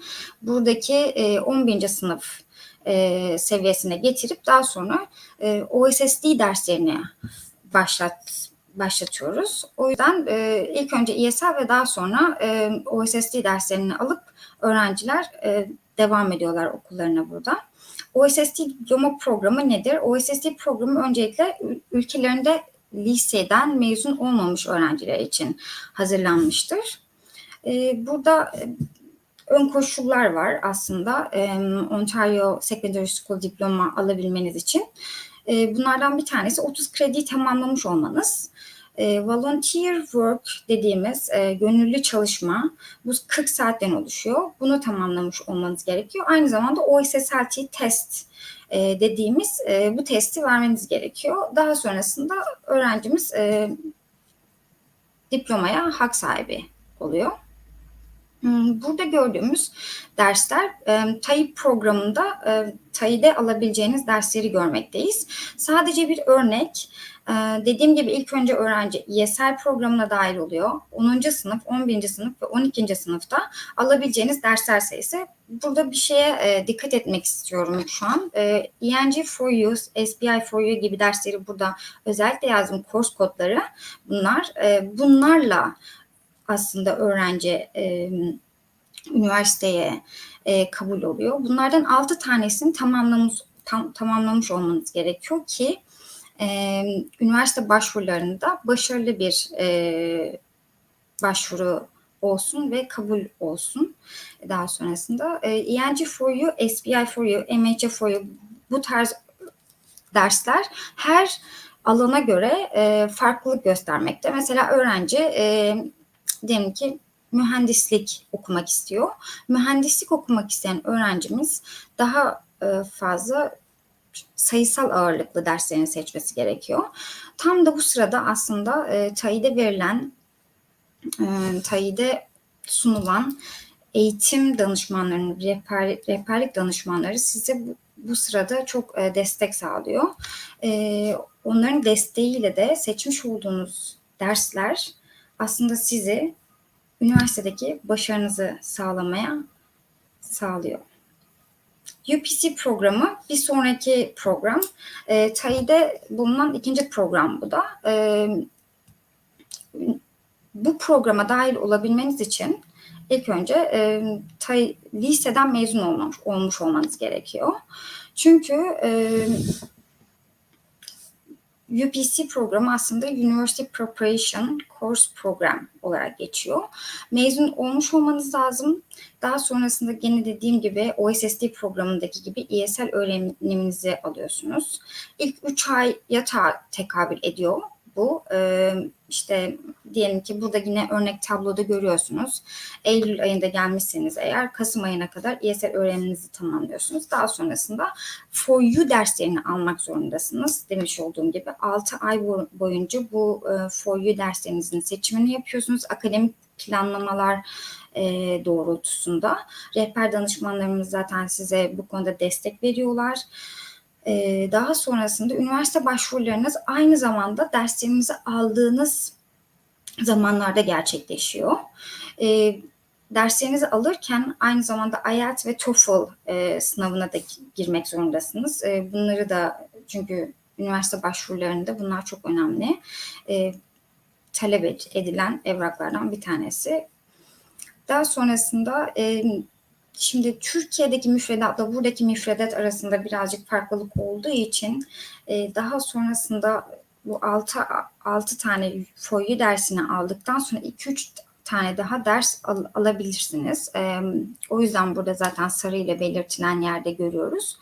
Sonrasında da offerlarınız gelmeye başlıyor ve üniversiteye girişiniz sağlanıyor. Burada yine mezun olan öğrencilerimizin işletme, yönetim hangi alanlarda seçim yapıp üniversitelerden hangi alanlarda offer aldıklarını görüyoruz. %41 işletme ve yönetim en başta gidiyor. %18 matematik ve bilgisayar bilimleri, %17 tıp ve canlı bilimleri, %14 mühendislik ve %10 da diğerleri. Burada ise görüyorsunuz ki kabul oranlarını görüyoruz. %80 TAİ %80 öğrencilerin %80'i en iyi 10 üniversiteye kabul edildi geçen sene. %20'si ise diğerlerine kabul oldular. Yine burada oranlarını görüyoruz. University of Toronto %34 ile, McMaster %20 ile gördüğünüz gibi. Bunlar en iyi üniversiteler arasında yer alıyor. TAİ ön kayıt başvuru belgeleri. Başvuru formunuzu doldurup son 3 yıla ait transkriptinizi 9, 10, 11, 12. sınıf olarak eğer 12. sınıftaysanız, mezun olduysanız eğer 12. sınıfın son dönemine kadar bize transkriptinizi ve pasaport kopyanızı e-mail olarak göndermeniz gerekiyor ki başvurunuzu değerlendirmeye alalım. Burada da TAİ kayıt kabul sürecinden bahsedeceğim biraz. Ön kayıt başvurusundan başvuru formunu dediğim gibi bana gönderiyorsunuz ve diğer istenen belgelerle. Daha sonrasında başvurunuz değerlendirmeye alınacaktır. Okul koşullu mektup ve fatura gönderiyor tarafınıza. Ödeme yapıldıktan sonra başvuru kabul sürecine geçiyoruz. TAİ resmi kabul mektubu gönderecektir size. Öğrenci vize ve study permit, pasaport yoksa pasaport başvurularını yapmaya başlıyor bu dönemde. Daha sonrasında vize onaylandıktan sonra bize haber veriliyor. Biz de uçuş bilgilerini aldıktan sonra havaalanı karşılama ve diğer servisler içinde tüm organizasyonları gerçekleştirmeye başlıyoruz. TAİ konaklama seçenekleri. TAİ Toronto'da en büyük konaklama seçeneklerine, en kapsamlı konaklama seçeneklerine sahip bir yatılı lisedir. Bunlardan bir tanesi Parkside öğrenci yurdu. Parkside sadece ve sadece 3 dakika uzaklıkta kampüse. Campus Common dediğimiz öğrenci yurdu ise sadece 5 dakika uzaklıkta. Hepsi bu gördüğümüz bütün yurtlar, öğrenci yurtları bize yürüme mesafesinde bulunmakta. O yüzden öğrenciler çok kolay okula gidip okuldan tekrar yurtlarına seyahat edebiliyorlar gün içerisinde. Club ve diğer etkinliklerle Community Hours. Akademik rehberlerimiz öncülüğünde yine çok sayıda etkinliklerimiz var.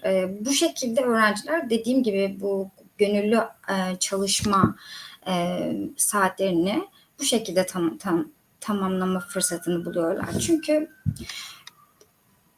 Community Hours dediğimiz şey aslında daha öncesinde, pandemi öncesinde yine okulumuza üniversiteler ziyarete geliyordu, fuarlarımız oluyordu. Bu etkinlikleri organize etmekte bütün öğrencilerimiz seferber olup bu şekilde Community Hours saatlerini tamamlıyorlardı. Şimdi bunlar online olarak gerçekleşiyor. Fakat yine her şey normale döndüğünde in person olacaktır. Şu anda da online olmasına rağmen yine aynı şekilde üniversite ziyaretlerimiz oluyor. Her üniversite günde bir kez bizimle webinar, işte başvuru şartlarını konuşmakla ilgili şeyler düzenliyorlar, webinarlar düzenliyorlar ve öğrencilerimiz oraya katılarak orada sorular soruyorlar. Her soruda öğrenci bir tane Community Hours kazanıyor. Bu da aynı zamanda öğrencilerimizin kişiliklerinin kuvvetlenmesi, ondan sonra liderlik benliklerinin oluşmasında yardımcı oluyor. Community Hours'un zaten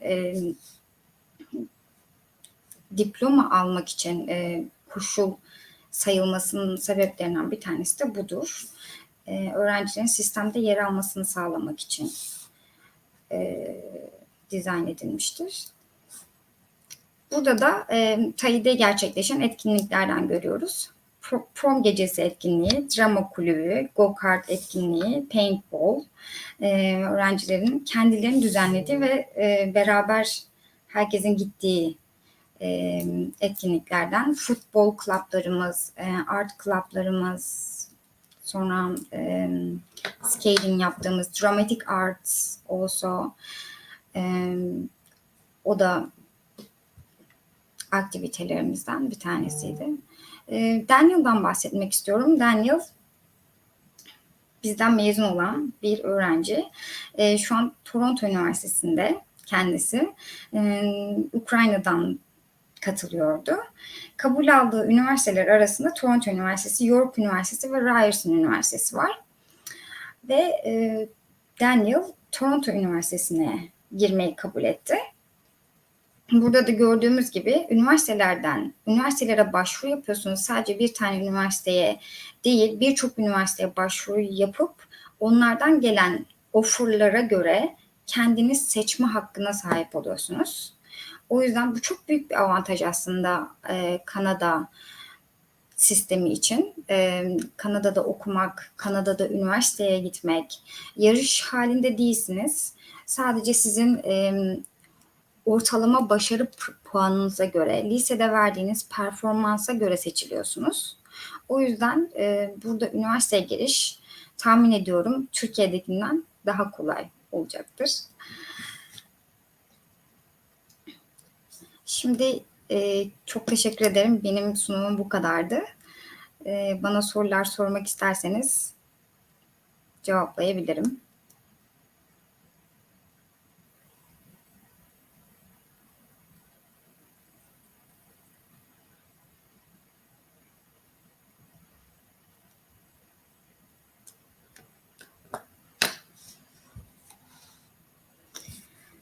Lise 3. sınıfta başlayabiliyor muyuz? Evet. Liseye başlamış olmanız veya bitirmiş olmanız fark etmiyor. Eğer liseden mezun olmamışsanız o OSSD programına dahil ediyoruz sizi. Liseden mezun olduysanız da UPC programına dahil edip yine üniversiteye geçişinizi sağlıyoruz.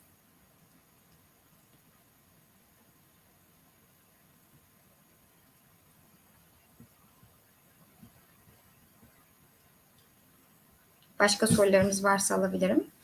İngilizce yeterli değilse yeterli seviyeye gelebilmek için İngilizce dersleri alabiliyor muyum? Okul konaklamaları ne kadar uzaklıkta? İngilizce yeterli değilse evet bahsettiğim gibi UPC derslerinde de görüyordunuz. Tekrar o kesime geleyim.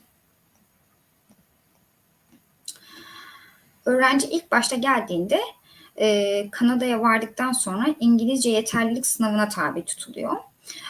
Tabi tutulduktan sonra İngilizce seviyesi tespit edilip o şekilde programa dahil oluyorsunuz. Zaten programın içerisinde aynı zamanda ISL de bir programın parçası. Çünkü uluslararası öğrenci olduğunuz için İngilizce sizden yeterli olmanız beklenmiyor. O yüzden bunun için de ayrı bir program yapıldı. Fakat programın içinde dahil olarak yani takvim olarak içerisinde yer alıyor. Okul konaklamaları ne kadar uzaklıkta? Hepsi yürüme mesafesinde. Dediğim gibi Parkside çok yakınımızda yer almakta. Parkside burası 2 dakika uzaklıkta. Campus Common dediğim gibi onu da burada yine size göstereyim. 1 numaralı pinde bizi görüyorsunuz. Şu 2 numaralı yerde de Parkside görülüyor farkındaysanız. 4 numaralı yerde de öğrenci yurdunu görüyorsunuz tekrar. Hepsi 1. 2. 3. ve 4. şeklinde çok yakın yerlerde. Hepsi yürüme mesafesinde. Şu an burada belki büyük, çok net göremiyorsunuz. Fakat hepsi 1 blok, 2 blok uzaklıkta. O da 5 dakika, 10 dakika sürüyor. Yürüme mesafesinde sürüyor.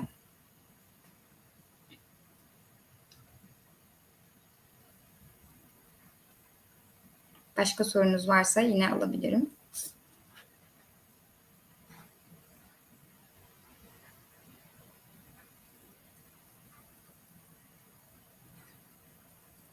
Evet, liseyi eğer Türkiye'de bitirdiyseniz aynı zamanda burada da UPC programına dahil olup UPC programıyla üniversiteye girişiniz sağlanabilir. Zaten UPC programının bu sebepten dolayı dizayn edilmiş.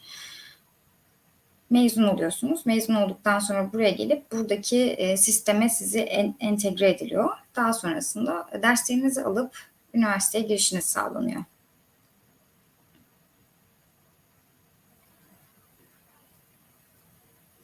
Ve eğer mesela %90 burs alırsak ne kadar ödüyoruz?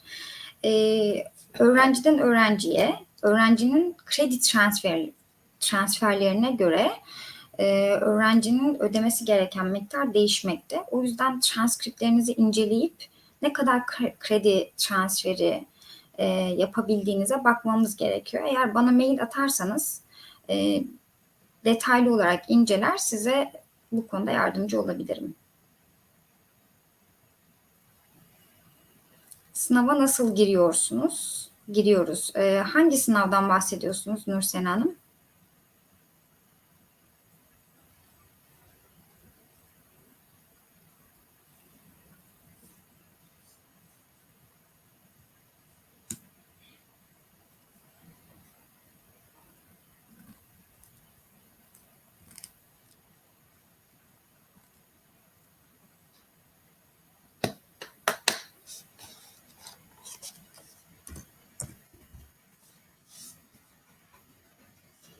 Evet, ben bu soruya şöyle cevap vereyim. Bursluluk sınavı. Evet. Bursluluk sınavları online olarak da yapılabilir. Onun için ilk önce yine belgelerinizi gönderirseniz bu konuda değerlendirmeye alınır ve bursluluk sınavlarını da schedule yapabiliriz. Dil sınavını geçemezsek geri mi dönüyoruz? Geçememe gibi bir seçeneğiniz yok. Çünkü şöyle ESL öğrenimi, ESL AO, ESL BO 5 level'dan oluşuyor. Siz de ona göre değerlendiriliyorsunuz. Mesela eğer hiç İngilizceniz yoksa ESL AO'dan başlıyorsunuz. Bu da 1. level oluyor. 1. level'dan 5. level'a kadar tamamlamış olmanız lazım ki UPC veya OSSD programına dahil olabilirsiniz. Şurada bir bilgi daha var, onu da size aktarayım. ESL DIO'dan itibaren aynı zamanda OSSD veya UPC derslerinize de dahil olabiliyorsunuz. Çünkü İngilizce seviyeniz o konuda yeterli oluyor. ESL DIO'yu bitirdikten sonra UPC veya OSSD derslerinizi almaya başlıyorsunuz.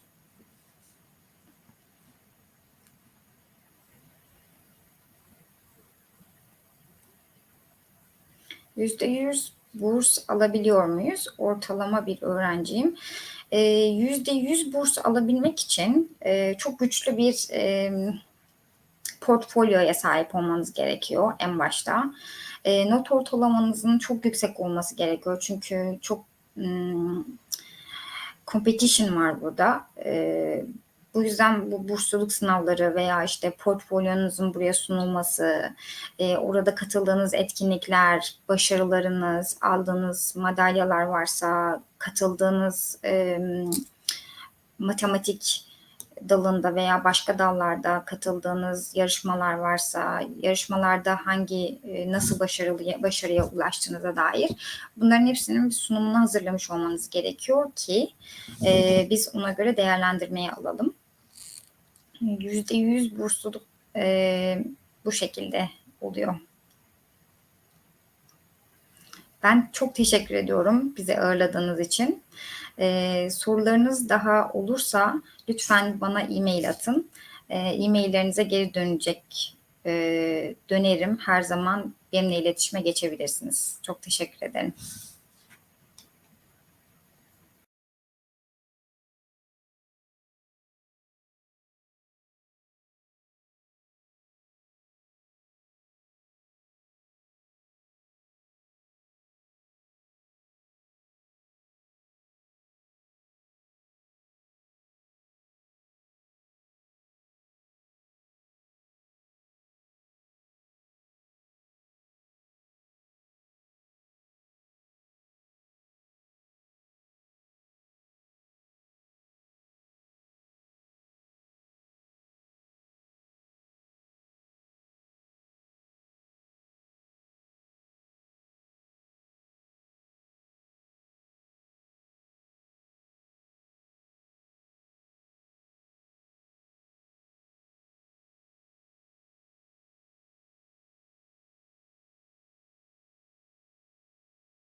Herkese merhabalar.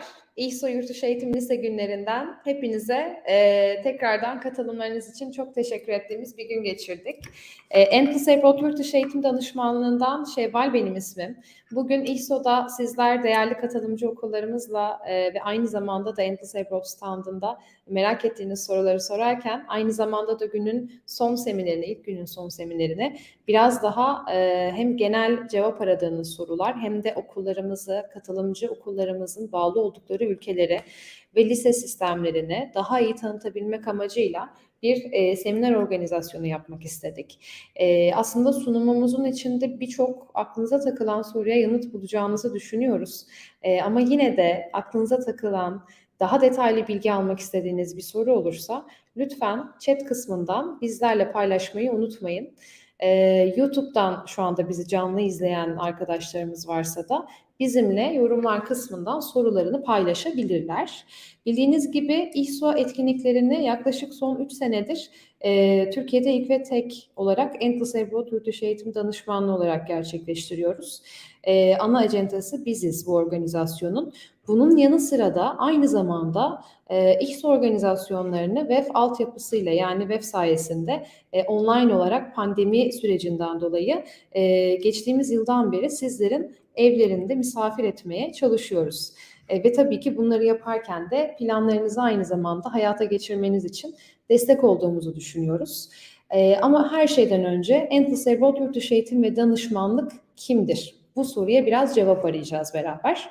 N+Abroad Yurtdışı Eğitim ve Danışmanlık firması 2004 yılında kurulmuş. Şu anda öncelikle tabii ki Bursa ve Londra ofislerini faaliyete sokmuş ama bugüne baktığımızda 2022 yılı itibariyle tam 22 tane şubenin sahibi bir firma. Türkiye'nin en büyük yurtdışı eğitim danışmanlık firması diyebiliriz.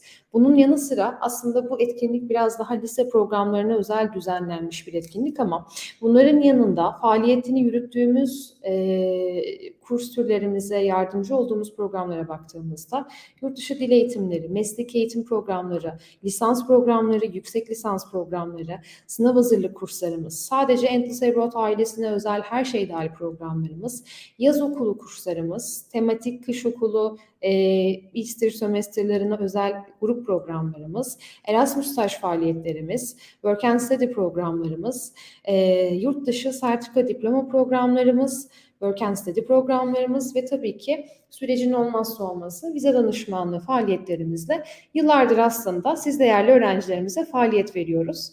Bugün az önce de söylediğim gibi biraz daha ağırlıklı olarak lise programlarını konuşuyor olacağız. Sıklıkla faaliyet gösterdiğimiz kurs türlerimizden, alanlarımızdan bir tanesi lise programları. Lise eğitimi dediğimiz zaman tabii ki biraz daha bence her milletin zaten en çok değer verdiği yaş grubuna hitap ediyoruz. O da 18 yaşından daha küçük olanlar ve aynı zamanda da aslında daha yeni hayata atılacak olacak genç arkadaşlarımıza hitap ediyoruz. Burada tabii ki seminer esnasında kaçınız yurt dışına gitmek istiyorsunuz desem eminim ki hepiniz tabii ki bana eşlik edecek ve hepimiz gitmek istiyoruz diyeceksiniz. Öncelikli olarak tabii ki doğru yerdesiniz, onu söyleyebilirim. Lise eğitimlerine baktığımız zaman tabii ki ağaç yaşken eğilir. Sözümüzle başlıyoruz. Dolayısıyla da bu ne demek oluyor? Aslında yurt dışında atılacak adımlar kariyerinizle alakalı, akademik geleceğinizle alakalı, yaşamınızla alakalı atmak istediğiniz adımların temel noktası gibi düşünebilirsiniz lise programlarını. Çünkü aslında burada faydalarını saymakla bitiremiyoruz. Birçok kültürden insanla bir arada daha farklı kültürleri tanıyacağınız şekilde bir birlik beraberlik bir kere sağlayacaksınız. Bunun yanı sıra aynı zamanda da tabii ki baktığımız zaman akademik yetkinliğinizi arttırmış olacaksınız. Çünkü çok farklı programlarda çok farklı dillerden ana dili gelen arkadaşlarla bir arada eğitim alıyor olacaksınız.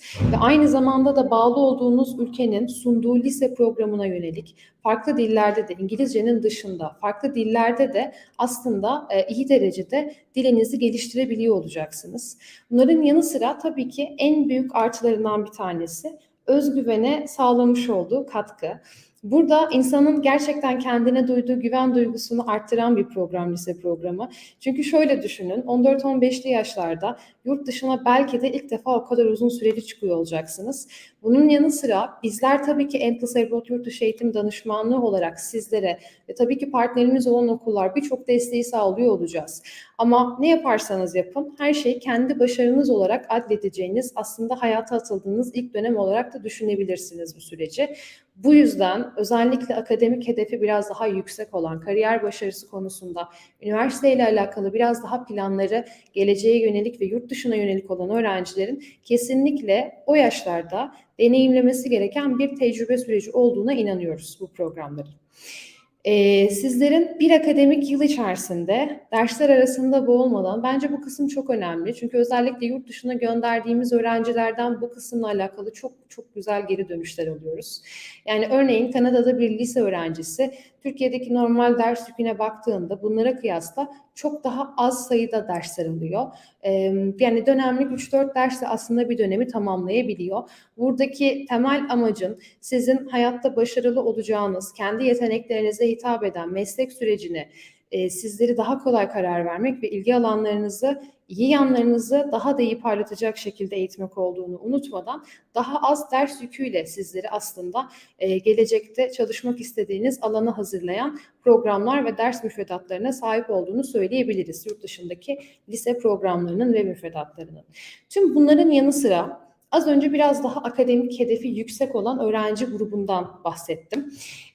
Bu öğrenci gruplarından da çok fazla tabii ki uluslararası lise müfredatları ile alakalı sorular alıyoruz. Biliyorsunuz bazı üniversitelerde, dünyaca tanınmış üniversitelerde yer alabilmeniz için özellikle mühendislik, tıp programları, başarılı üniversitelerin işletme programları, management alanındaki programları gibi lise programında olmazsa olmaz almanız gereken bazı dersler var ve bazı tip müfredatlar var. Açıkçası yurt dışında bu programları yerinde deneyimleyerek kendinize de çok büyük bir artı katmış oluyorsunuz. Nerede? Bu üniversitelere başvuru sürecinizde. Çünkü daha ayrıcalıklı öğrenciler olarak süreciniz değerlendiriliyor. Burada da bahsettiğimiz Advanced Placement, IB gibi müfredatlardan geçtikten sonra dünyaca daha tanınmış diplomalar ve ders akreditasyonlarına sahip olarak üniversiteye giriş sürecinizde daha az zorlanarak ve daha az stresli bir süreç yürütmenizi ve zaten yaygın müfredatta da, okutulan müfredatta da gitmek istediğiniz ülkenin konuştuğu dil ya da eğitim almak istediğiniz bölümde zorunlu olan dili de çok daha rahat giriş şartlarını, koşullarını sağlayacağınızı da tabii ki şüphesiz hepiniz biliyorsunuz. Burada tabii ki önemli olan tüm öğrencilerimizin hayal ettiği meslek alanında veya mutlu olacaklarını düşündükleri o tüm plan ve hayalleri içerisinde onlara sunulabilecek maksimum faydayı sağlayacak eğitim planını oluşturmakta. Burada tabii ki sunumun sonlarına doğru en çok dikkat etmeniz gereken şeyler planlarınızı neye göre oluşturmanız gerektiği ile alakalı birkaç tavsiyem de olacak. Ama hemen başlamadan, yani aslında alternatifiniz olan ülkeleri anlatacağım birazdan sizlere. Ama bunlara geçmeden hangi belgeleri hazırlamanız gerekiyor? Biraz bunlardan bahsetmek istiyorum size. Öncelikle tabii ki bir pasaport edinmeniz gerekiyor yurt dışına çıkabilmeniz için. Bunun yanı sıra okul başvurularının olmazsa olmazı öğrenci belgesi veya ortaokuldan mezun olup lise programlarına geçecek öğrencilerimiz ya da yurt dışında bir sene gap year yapmak isteyen lise mezunu öğrencilerimiz için diplomalarına ihtiyacımız oluyor. Transkript yine olmazsa olmazımız. Yani hangi ülkenin müfredatına göre Türkiye'de okuyun, okumayın. Aslında Türkiye'de de yabancı müfredatlar işleyen okullar olabiliyor. Dolayısıyla da transkript belgesi sizin nasıl bir sistemde eğitim aldığınız, eğitim geçmişine sahip olduğunuzu gösteren bir belge pozisyonunda. Bu sebeple de önemli. İngilizce yeterlilik seviyenizi gösteren bir sınav sonucuna ihtiyacınız var. Burayla alakalı özellikle Endless Abroad danışmanlarına bir danışmanızı öneririm. Çünkü sizin kişisel planınıza göre almanız gereken sınavlar da çeşitlilik gösteriyor veya daha kolay yol ve yöntemler sağlayabiliyoruz sizler için. Bu konu dediğim gibi biraz kişiden kişiye değişen bir konu. Özellikle burs hedefi olan öğrencilerimiz için Şu iki belge bir ekranda da gördüğümüz çok çok önemli diyebilirim. Bunlardan birincisi motivasyon mektubu. Yani sizi siz yapan, sosyal alanlarda göstermek yani faaliyet gösterdiğiniz başarılarınız veya ileride başarmak istediğiniz, göstermek istediğiniz başarılara değindiğiniz, kendinizi anlattığınız, mevcutta yaptığınız spor, dans, müzikle alakalı ilgileriniz veya akademik alanda yoğunlaştığınız konulara değindiğiniz ve gelecek hedeflerinizden bahsettiğiniz, sizi tanıtan ne uzun ne kısa, aslında burada da bizlerden dilediğiniz gibi destek alabilirsiniz. Sizi yansıtan bir yazı ile lise başvurunuzu tamamlamanızı her zaman öneriyoruz ki komitelerde hem burs sürecinizi değerlendirirken hem de akademik tablonuzu değerlendirirken muhakkak hem bizlere hem de sizlere çok çok yardımı dokunuyor. Bir de sizleri tanıyan bir öğretmeninizin kaleme aldığı bir referans mektubu, özellikle spor alanı ile çok ilgili olan öğrencilerimiz, sanat alanı ile çok ilgili olan öğrencilerimiz, akademik anlamda hedefi en yüksekler olan öğrencilerimiz için oldukça önemli. Bir de tabii ki her lisenin bir başvuru ücreti oluyor. Bunların da başvuru anında muhakkak ödenmesi gerekiyor. Lise eğitiminin faydalarına değindik. Burada hızlıca toparlamak gerekirse dil gelişiminize çok büyük fayda sağladığını söyledik. Yeni kültürlerle daha rahat bir şekilde, daha hızlı bir şekilde ve daha fazla kültürden insanla tanışacağınızı söyledik. Farklı eğitim sistemlerini deneyimleyeceksiniz. Kişisel gelişiminize ve özgüveninize katkıda bulunacaksınız. Yurt dışında daha fazla tanınır bir diplomaya sahip olup aynı zamanda da yurt dışından okumuş olduğunuz lisedeki hocalarınızdan yurt dışı kaynaklı kendinize üniversite referansları yaratıyor olacaksınız. Bu da yine çok çok önemli detaylardan biri. Yıl kaybetmeden yurt dışındaki sürecinizde lise mezunu olarak adlandırılabilmek için denkliğinizi aslında almış olacaksınız. Birçok üniversitenin istediği dersleri hali hazırda lise döneminden almaya başlayan öğrencilerimiz var. AP programları sayesinde örneğin. Bu kısım da yine çok önemli bizim için. İlgi alanlarınıza yönelik ders seçerek burada zaman kaybından aslında kendinizi geri plana çekmiş olacaksınız ve zaman kaybetmeden daha çok sizin ilginizi çeken derslere yönelebileceksiniz. Spor ve sanatla alakalı tüm ilgi alanlarınıza yönelik faaliyetleri sunan lise seçme özgürlüğü aslında sizde. O yüzden de bize kendinizi nasıl ifade ettiğiniz çok önemli. Yani aslında yurt dışı eğitim danışmanlığı süreci lise danışmanlıklarında hem ailenin hem öğrencinin hem de öğrencinin eğitim danışmanı arasında üçlü bir iletişim zinciri. Bu iletişim zinciri ne kadar başarılı olursa o kadar iyi lise yerleştirmeleri yapabiliriz diyoruz her zaman. Tabii ki kendinizi tanıma anlamında da çok büyük bir tecrübe edinmiş olacaksınız. Akademik başarılara zaten değindik ve kendi ana diliniz dışında veya gittiğiniz ülkede o ülkenin ana dili dışında bir dil de öğretiliyorsa bunu da üçüncü bir dil olarak, yabancı dil olarak cebinize eklemiş olacaksınız. Bu da tabii ki çok büyük bir tecrübe ve deneyim. Yurt dışında kimler eğitim alabilirler? 14 ile 18 yaş arasında. Aslında ortaokulda da yurt dışına çıkmak mümkün. Ama orta sondan sonra diyelim lise eğitimini baz alıyorsak lise 1'den itibaren yurt dışında eğitim almanız mümkün. Hatta ve hatta lise mezunu olduktan sonra bile üniversiteye girişten önce o arada bir yıllık bir fark dersleri alma süreci yani gap year dediğimiz süreci de yine yaşayabilirsiniz. Tüm bunların yanı sıra dil konusunda özellikle burada çok soru alıyoruz. Lise düzeyinde hangi sınavları alabilir öğrencilerimiz İngilizcelerini test etmek amacıyla diye sorular geliyor bize. Burada bizim en çok yardım aldığımız sınavlardan biri LETS sınavı. Sağ tarafta görüyorsunuz. LETS sınavı aslında lise düzeyinde İngilizce test etme metodu. Daha çok Kanada ve Amerika tarafından kabul görmüş ama dünyaca birçok ülke tarafından kabul edilen, sonucu 2 sene geçerli olan 14 ve 19 yaş aralığında her öğrencinin edinebileceği bir sınav. Bu sınavın skor tabanları ve genel planı dahilinde diğer sınavlara yani diğer tanınmış sınavlara karşılığı da olan bir sınavdır. Dolayısıyla da okullar bu seviye sonucu sayesinde uluslararası tanınır bir şekilde çocuğunuzun veya sizlerin İngilizce seviyesine göre ders planı, ders programı ve okula giriş konusunda bilgilendirmeyi resmi bir şekilde sizlere yapılabilir. Burada en çok sorulan curriculumlardan iki tanesine değinmişiz. International Baccalaureate ve Advanced Placement'a. Bunlar da yine uluslararası en çok tanınan dünyada IB özellikle müfredatlardan biri. AP dersleri ise henüz lisedeyken üniversitede okumak istediğiniz alana taban sağlayan neredeyse üniversite düzeyinde diyebileceğimiz ek dersler aslında. Tabii ki bu iki programda da başarılı olabilmek için çok iyi akademik tabanlara ihtiyacınız oluyor. Dolayısıyla da bunlar muhakkak aklımızda olması gereken detaylar. Yavaş yavaş ülkelere bakıyor olalım. Ülkeler dediğimizde Amerika, Kanada, İngiltere ve İrlanda. Aslında İngiltere'yi Birleşik Krallık olarak da düşünebilirsiniz.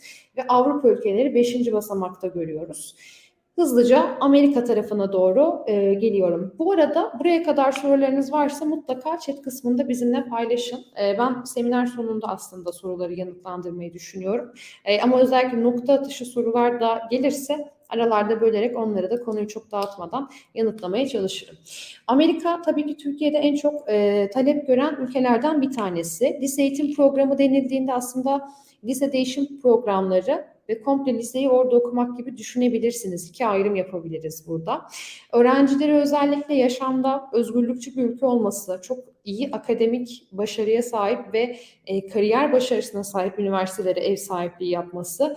Tabii ki Türkiye'de en yaygın konuşulan yabancı dil İngilizce olduğu için ana dilinin İngilizce olmasından dolayı ve tabii ki öğrencilerimizin hayallerini süsleyen eyalet ve şehirleriyle farklı ve özgürlükçü bir yaşam sunmasıyla Amerika çok sıklıkla tercih ediliyor.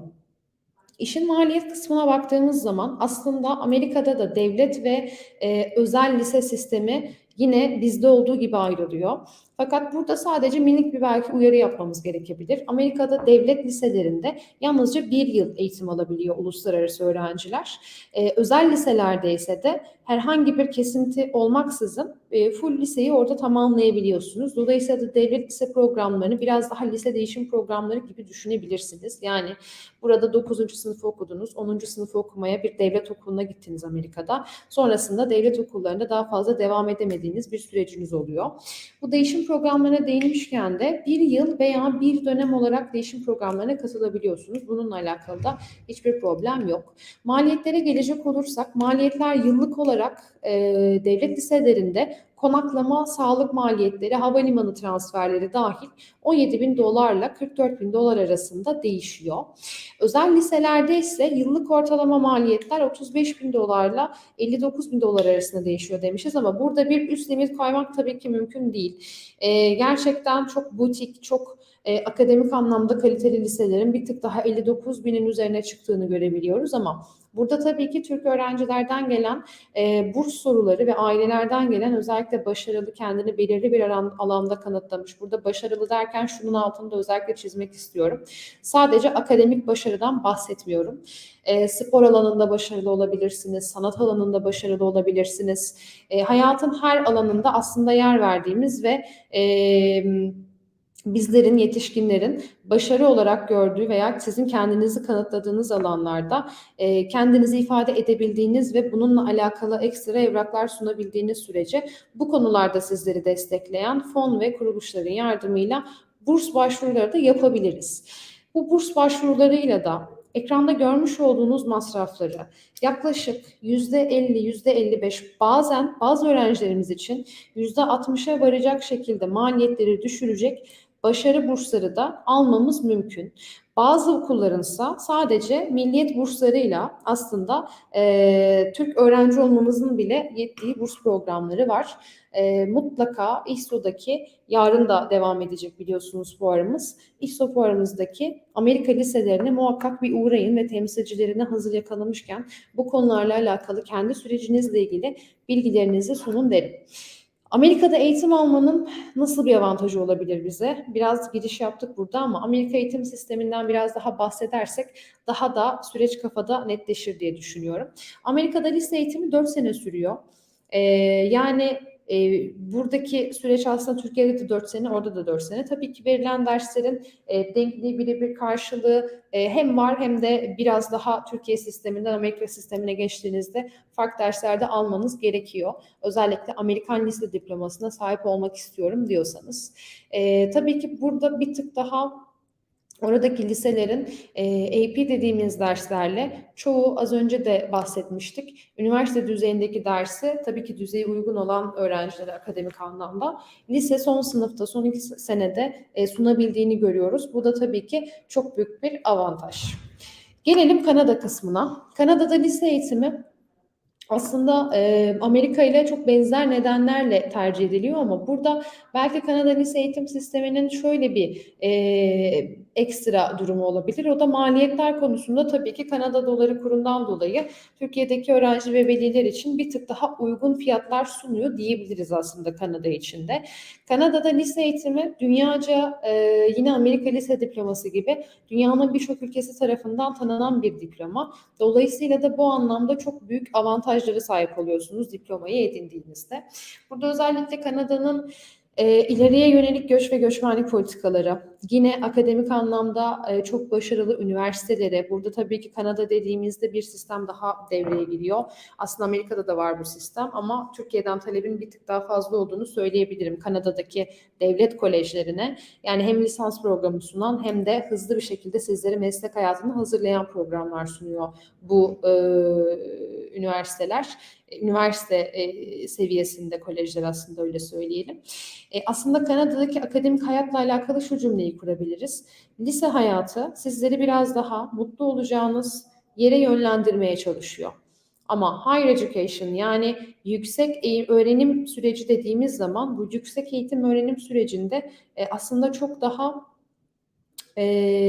zorlayıcı bir süreç sizleri bekliyor oluyor. Dolayısıyla da bu ısınma turlarında sizlere Kanada'da lise eğitimi almanın çok çok faydası oluyor. Kendinizi nasıl disipline edebileceğiniz, sorumluluklarınızla nasıl kendiniz ilgilenebileceğiniz, kendinizi nasıl disipline edebileceğinizle alakalı bir kere çok büyük bir tecrübe ve deneyim sahibi oluyorsunuz. Bütün bunların yanı sıra Kanadalı bir öğretmenin sizden ne beklediği, burada derslere katılım süreçleriniz, eğitim öğrenim faaliyetlerinizle ilgili nasıl bir çalışma disiplininde olmanız gerektiğiyle alakalı da tabii ki kendinize çok fazla şey katmış oluyorsunuz. Burada devlet liseleri ve özel liseler olarak yine bu programlarda ayrılıyor. Fakat Amerika'da söylediğimiz kural Kanada'da geçerli değil. Yani bir devlet lisesinde 9. sınıftan 12. sınıfa kadar eğitim almanız mümkün aralıksız olarak. Tüm bunların yanı sıra Kanada'da eğitim sistemi eyaletten eyalete göre değişiyor. Yani her eyaletin bir diploma sistemi var. Müfredatına kendi eyaletinin ismini verdiği ve yine aynı eyalet ismiyle diplomayı burada isimlendiriyoruz. Yani Ontario'ya bağlı bir liseden mezunsanız Ontario lise diploması almış oluyorsunuz ama hepsi günün sonunda Kanada lise diploması olarak genelleyebiliriz. Burada İngilizce seviyeniz konusunda da şöyle bir parantez açalım. Hani bu iki ülkenin yan yana gelmesi de bir tesadüf değil, birbirleriyle benziyorlar. Kanada lise sistemi ve Amerika lise sistemi birbirine benzer, şu yönden benzer. Her iki ülkede de sizlere ESL desteği veren, yani İngilizceniz o henüz lise düzeyinde alan dersleri almaya yetmese bile İngilizce seviyeniz aslında okullar tarafından geliştirilebilir pozisyonda. Burada hemen hemen çalıştığımız her lisenin, fuarımızda da şu anda olan hemen hemen her lisenin bir ESL destek departmanı bulunuyor. Yani siz Kanada'ya veya Amerika'ya lise okumaya gittiğinizde mevcut yapmış olduğumuz seviye belirleme sınavlarında İngilizce seviyeniz henüz alan derslerini almaya yeterli görülmezse bu noktada okullarda bir dönem veya birkaç ay süreyle İngilizce derslerini daha yoğunlaştırmış şekilde görüp aslında alan derslerinize, sürecinize bu şekilde de devam etmeniz mümkün oluyor. Bu konuda da gitmiş olduğunuz okul size %100 destekliyor. Burada tabii ki başarılı bir Kanada'da akademik hayatın anahtarı Kanada'da lise eğitiminden geçiyor dedik. Bunların yanı sıra gerçekten hem sanat alanında hem spor alanında sizleri çok motive edici lise programlarının ve liselerin imkanlarının olduğunu söyleyebiliriz. Bunların dışında burs kazanma noktasında özellikle yüksek öğrenime geçişte çok büyük bir avantajı var Kanada'da lise mezunu olmanın. Çünkü o sistemi bilmiş bir öğrenci olarak yine uluslararası öğrenci olarak başvuru yapıyorsunuz. Ama neredeyse yerli öğrenciye yakın bir imaj çizerek aslında o üniversiteye başvurmuş oluyorsunuz. Bir kere az önce saydığımız faydalar bile, yani Kanadalıların tanıdığı, vakıf olduğu müfredatlardan geçerek iyi de puanlarla okulu bitirdiyseniz zaten burada yüksek öğrenim sürecinde çok daha rahat bir başvuru süreci sağlıyorsunuz. Burada hani anne babalara da şunu söyleyebilirim. Özellikle üniversitede yurt dışına gitmek isteyen öğrenci sayısındaki artışın hepimiz farkındayız. Artık evlerimizde sürekli olarak konu ettiğimiz bir konu bu. Burada çocuğunuzun yurt dışında yapıp yapamayacağı, yani belirli tereddütleriniz varsa gerçekten lise eğitiminin bir deneme süreci olarak görebilirsiniz. Burada hem çocuğunuz için hem sizler için bir deneme periyodu aslında bu. Bir dönemlik bile bir imkan yaratabilseniz burada gerçekten çok ciddi bir geri dönüş alabileceğinizi %100 düşünüyorum. Çünkü yaşanmadan çok öngörülecek bir süreç değil yurt dışı eğitimi süreci. Faydalarını evet biz bazen anlatmakla bitiremiyoruz ama tabii ki öğrencinin de kendini test etmesi için henüz yüksek öğrenim sürecine geçmeden önceki basamakta bence oldukça da iyi bir deneme süreci sağlamış oluyor, oryantasyon süreci sağlamış oluyor öğrencilere. Devlet liseleri ve özel liselerin maliyetlerine baktığınız zaman burada yine Amerika'da olduğu gibi aile yanında öğrenciler kalabiliyor veya yurtlarda kalabiliyor. Bu yurtlar okulların içerisinde yatılı okul mantığıyla konumlandırılmış olabileceği gibi okullara yürüme mesafesinde veya yine okulların sağladığı shuttle otobüslerle ulaşım sağlayabilecekleri şekilde dış binalarda da gerçekleşebiliyor. Tüm konaklama, sağlık sigortası masrafları, havalimanı transferleri ve yeme içme masrafları dahil bir şekilde devlet okullarında yıllık ortalama masraflar 21 bin Kanada doları ile 35 bin Kanada doları arasında değişiyor. Özel liselerdeki maliyetler ise 25 bin 26 bin Kanada dolarlarından başlayıp yine 60 bin dolarına kadar çıkabiliyor.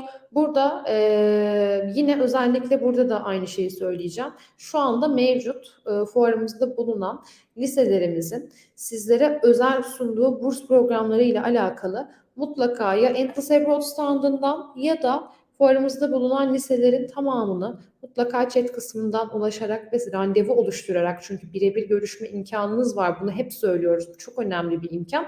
Randevularınızı oluşturup daha detaylı bilgi alabilirsiniz. Gelelim Birleşik Krallığa, aslında İngiltere'ye. Aslında burada İngiltere'nin tabii ki hem akademik anlamda başarısı hem Türkiye'ye yakın olması ve Birleşik Krallığı oluşturan bu 4 bölgeden en büyüğü, en aslında ekonomik anlamda da iyi imkanlara sahip olduğu düşünülen bölgesi olmasından dolayı Türkiye'den yıllardır çok fazla öğrencinin, Türk öğrencinin lise eğitimi içinde, lisans eğitimi içinde, dil eğitimi içinde tercih ettiği ülkelerden bir tanesi. Burada tabii ki şüphesiz hepimizin aşina olduğu Oxford, Cambridge üniversiteleri, Russell Group üniversitelerine giden yol gerçekten İngiltere'de iyi bir lise eğitiminden geçiyor. Bu oryantasyonu başka bir alternatifle ortaya çıkarmak mümkün mü? Tabii ki istisnalar çerçevesinde mümkün olmakla birlikte bu deneyimi yerinde yaşamak, yani çalıştığımız bazı okulların Cambridge Üniversitesi ile ortak kampüste kurulması, bazı liselerin sadece bu okullara yönelik hazırlık kadrosunun olması, referans ve mülakat süreçlerinin tamamı gözetilerek bütün müfredatları oluşturuluyor çocukların. Çoğu lisenin yatılı okul imkanı sunuyor olması ve tabii ki sanıyorum Amerika ve Kanada'dan farklı olarak İngiltere'nin Türkiye'ye yakınlık konumu, yani 4 saatlik 3 saat 55 dakika diyoruz, bir uçuş mesafesinde bulunması aslında biraz daha hem aileleri hem de öğrencileri rahatlatan bir unsur diyebiliriz. Ana dili İngilizce bir ülke, sunduğu birçok farklı şehir alternatifi var. Burada sadece akademik anlamda başarıyı hedefleyen öğrencilerin ortak noktası değil İngiltere.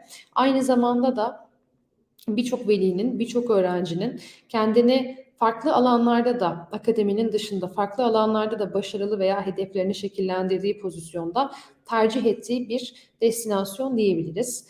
Yine devlet ve özel liseler olarak ayrılıyor burada liseler. Devlet lisesi programlarında 2 farklı program sunuyoruz öğrencilere. Ya bizim yerleştirmede öğrencinin profiline göre uygun gördüğümüz okullar veya öğrencinin kendi karar verdiği okullar diye adlandırıyoruz bu seçimi. Özel liselere baktığımız zaman da özel liselerde de yine çok farklı alternatifler yaratabiliyoruz. Örneğin aile olarak gitmek istiyorsunuz, çocuğunuzu sadece okula yerleştirmek istiyorsunuz. Bu da mümkün.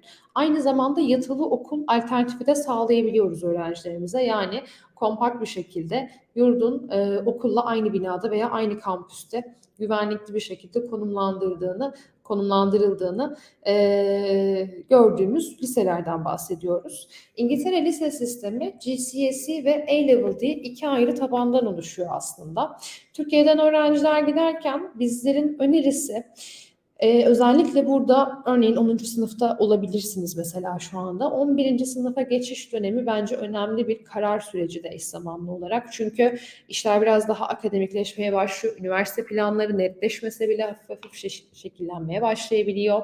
Dolayısıyla da aklında İngiltere'de okumak olan bir öğrencinin mutlaka yani en optimum öyle söyleyeyim en geç 11. sınıfın başında artık İngiltere'ye gitmiş olması işleri çok büyük oranda kolaylaştırıyor.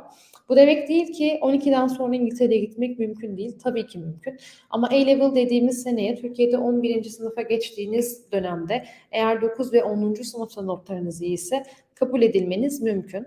Dolayısıyla da A-Level 2 yıl süreli. 2 sene daha okuyarak 2 senenin sonunda İngiltere'de iyi bir köklü bir üniversitede lisans fırsatı veya dünyada istediğiniz herhangi bir lokasyonda lisans fırsatı sizler için artık hayal olmuyor, öyle söyleyeyim.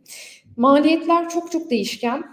Tercih ettiğiniz okul, konaklama türü, nasıl bir statüde bir okula gitmek istediğinize göre gerçekten çok değişiklik gösteriyor. Ama masraflara baktığımız zaman konaklama dahil rakamlar 15.000 poundla yaklaşık 50.000 pound arasında yıllık değişiyor. Bu arada bu bütün konuştuğumuz fiyatların bir taksitlendirme opsiyonu imkanı da bulunuyor. Mutlaka bununla alakalı da detaylarla alakalı bizimle iletişime geçin ve başvurularınızı yapın. Burs konusunda ise şöyle bir şey söyleyebilirim. İngiltere'de akademik yıl 3 dönemden oluşuyor. Özellikle taksitlendirme sürecinde ücretlerin 3'e bölünmesi gibi bir kolaylaştırma yapılabiliyor. Bununla beraber öğrencilerin akademik geçmişlerine veya ilgi alanlarının geçmişlerine göre de aynı zamanda çok ciddi oranlarda burs imkanları da sunulabiliyor. Bu şekilde şu anda Birleşik Krallık'ta, Amerika'da, Kanada'da eğitim alan çok fazla LİSE abroad öğrencisi olduğunu da mutlaka hatırlatalım. Gelelim İrlanda'ya. İrlanda Cumhuriyeti aslında başkenti Dublin olan, Birleşik Krallığa da çok yakın, İngiltere'ye de çok yakın bir ülke. Ana dili İngilizce olan Avrupa ülkelerinden bir tanesi. Burada zaten AB sınırları çerçevesinde iki ülkeden bahsedebiliyoruz ana dili İngilizce deyince. Biri Malta, diğeri de İrlanda, öyle söyleyelim. İrlanda'da özellikle Türk öğrencileri ilgilendiren taraf şu olabilir.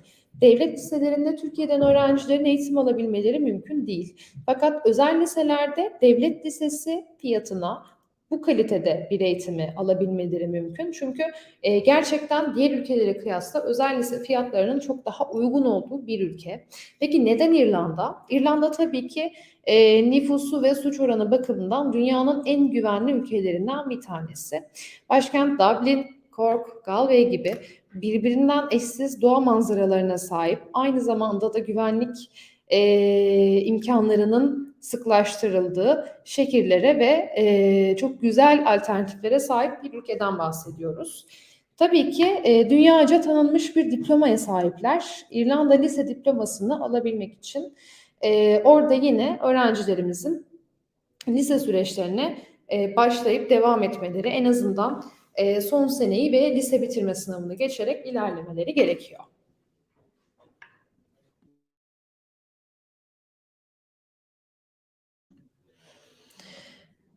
Özel liselere doğrudan geçiş yapıyoruz. Özel liselere geçiş yaptığımız zaman burada masrafların biraz daha dünyadaki diğer özel lise mantıklarına göre daha avantajlı olduğundan bahsetmiştik. Özellikle konaklamanın aile yanı olarak ayarlandığı bir İrlanda lise programını değerlendiriyorsak, burada ortalama maliyetlerin 14.000 euro, 15.000 euro gibi masraflardan başlayıp yaklaşık 25.000, 26.000 euro bantlarına kadar çıkabildiğini düşünebilirsiniz. Burada özellikle hem ödeme kolaylıkları açısından iyi bir tablo var.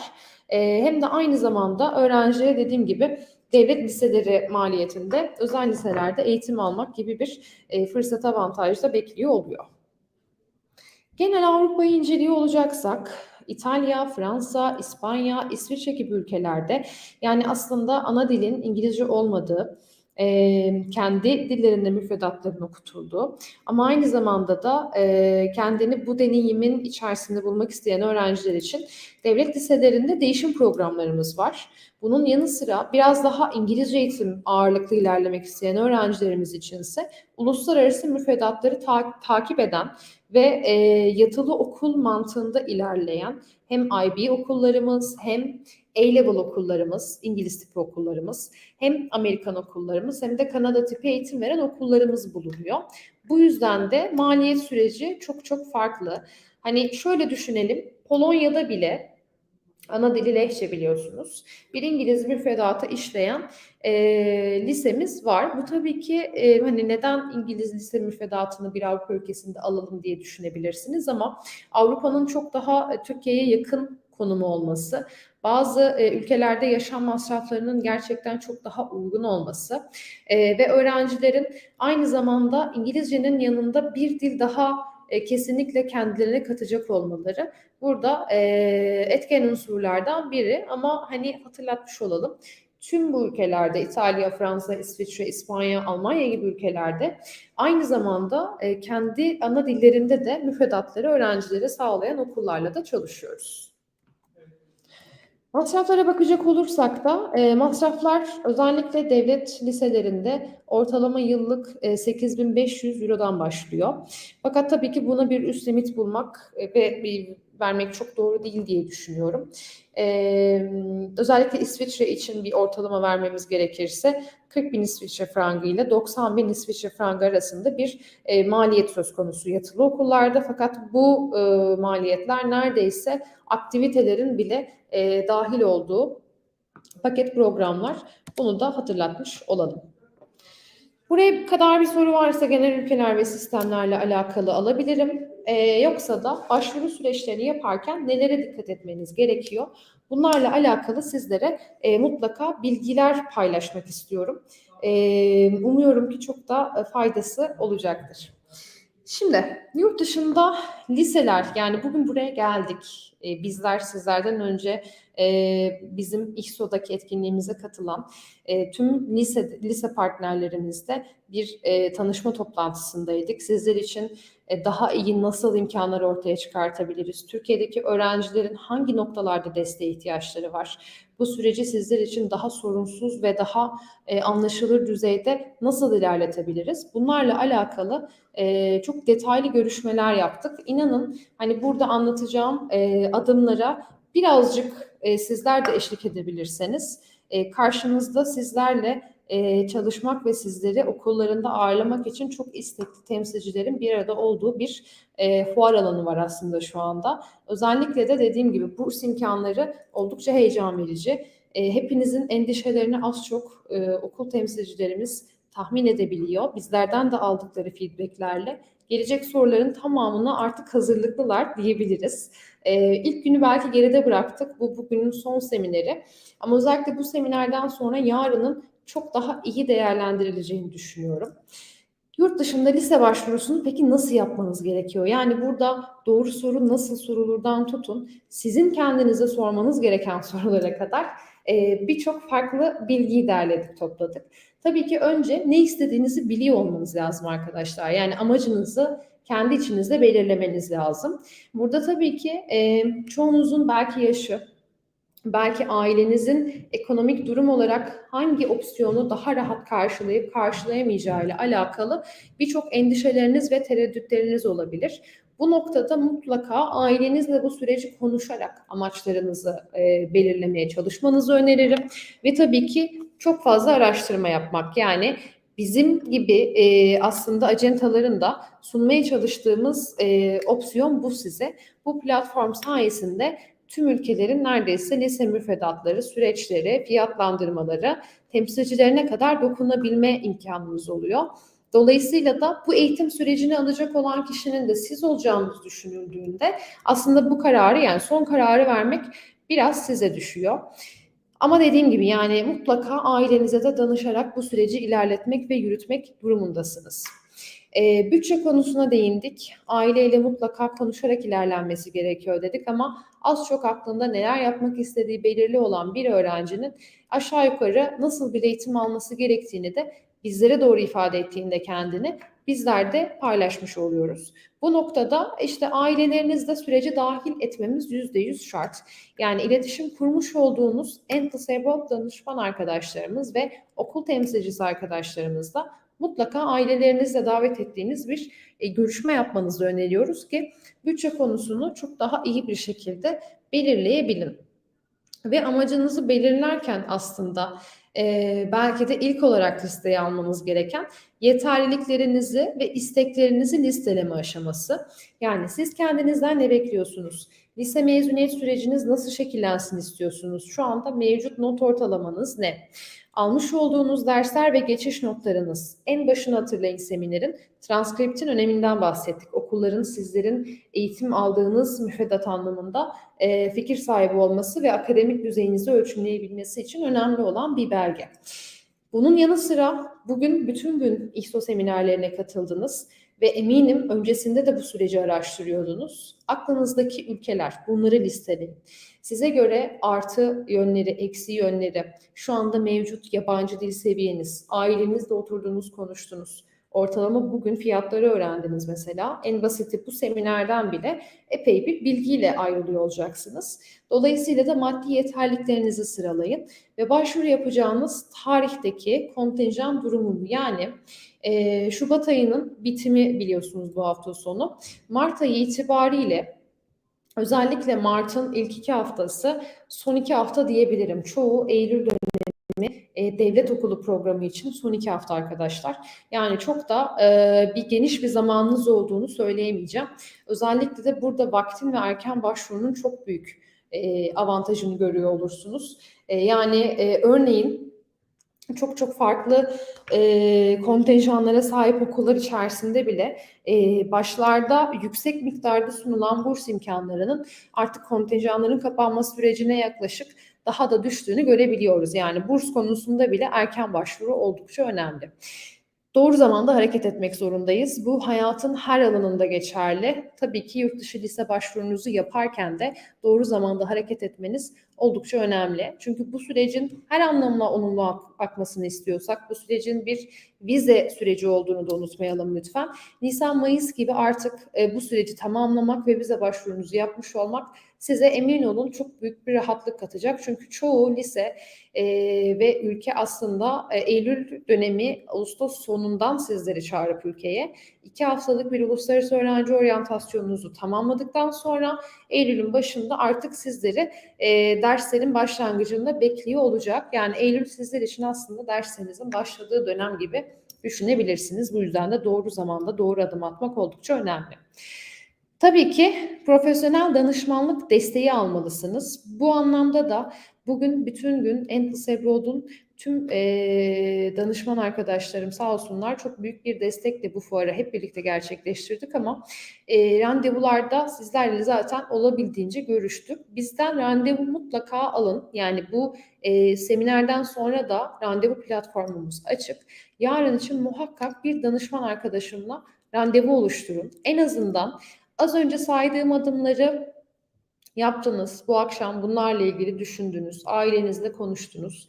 Yarın mutlaka bizlerden bir randevu alın. Beraber cumartesi günü bir araya gelip online de olsa oturup konuşmuş olalım. Çünkü görüntülü görüşebiliyoruz bu randevularda ve sizinle alakalı genel bilgileri aldıktan sonra fuar içerisinde katılımcı kurumlarımızla sizlerle görüşmeler organize edebiliyoruz.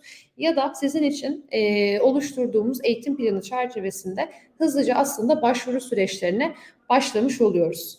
Ve tabii ki IHSO Yurtdışı Lise Eğitim Günlerine katılın. Yani bu aslında konuştuğumuz bir araya gelmemize vesile olan platformu mutlaka etkinliklerini takip etmelisiniz. Çünkü sadece bu fuara özel bile burs ve başvuru avantajlarından faydalanarak az önce sıraladığım birçok aşamayı gerçekleştirmiş oluyorsunuz. Dolayısıyla da tüm süreci aslında burada bizlerle beraber iletişimde kalarak yürütmek ve ilerletmeniz mümkün. Hepinize tüm hayallerinizin gerçek olduğu bir yıl diliyorum, bir akademik yıl diliyorum. Aynı zamanda da eğer ki yurt dışı lise süreciyle alakalı herhangi bir sorunuz varsa da Entity Abroad standlarına yarın da yine hepinizi bekliyorum.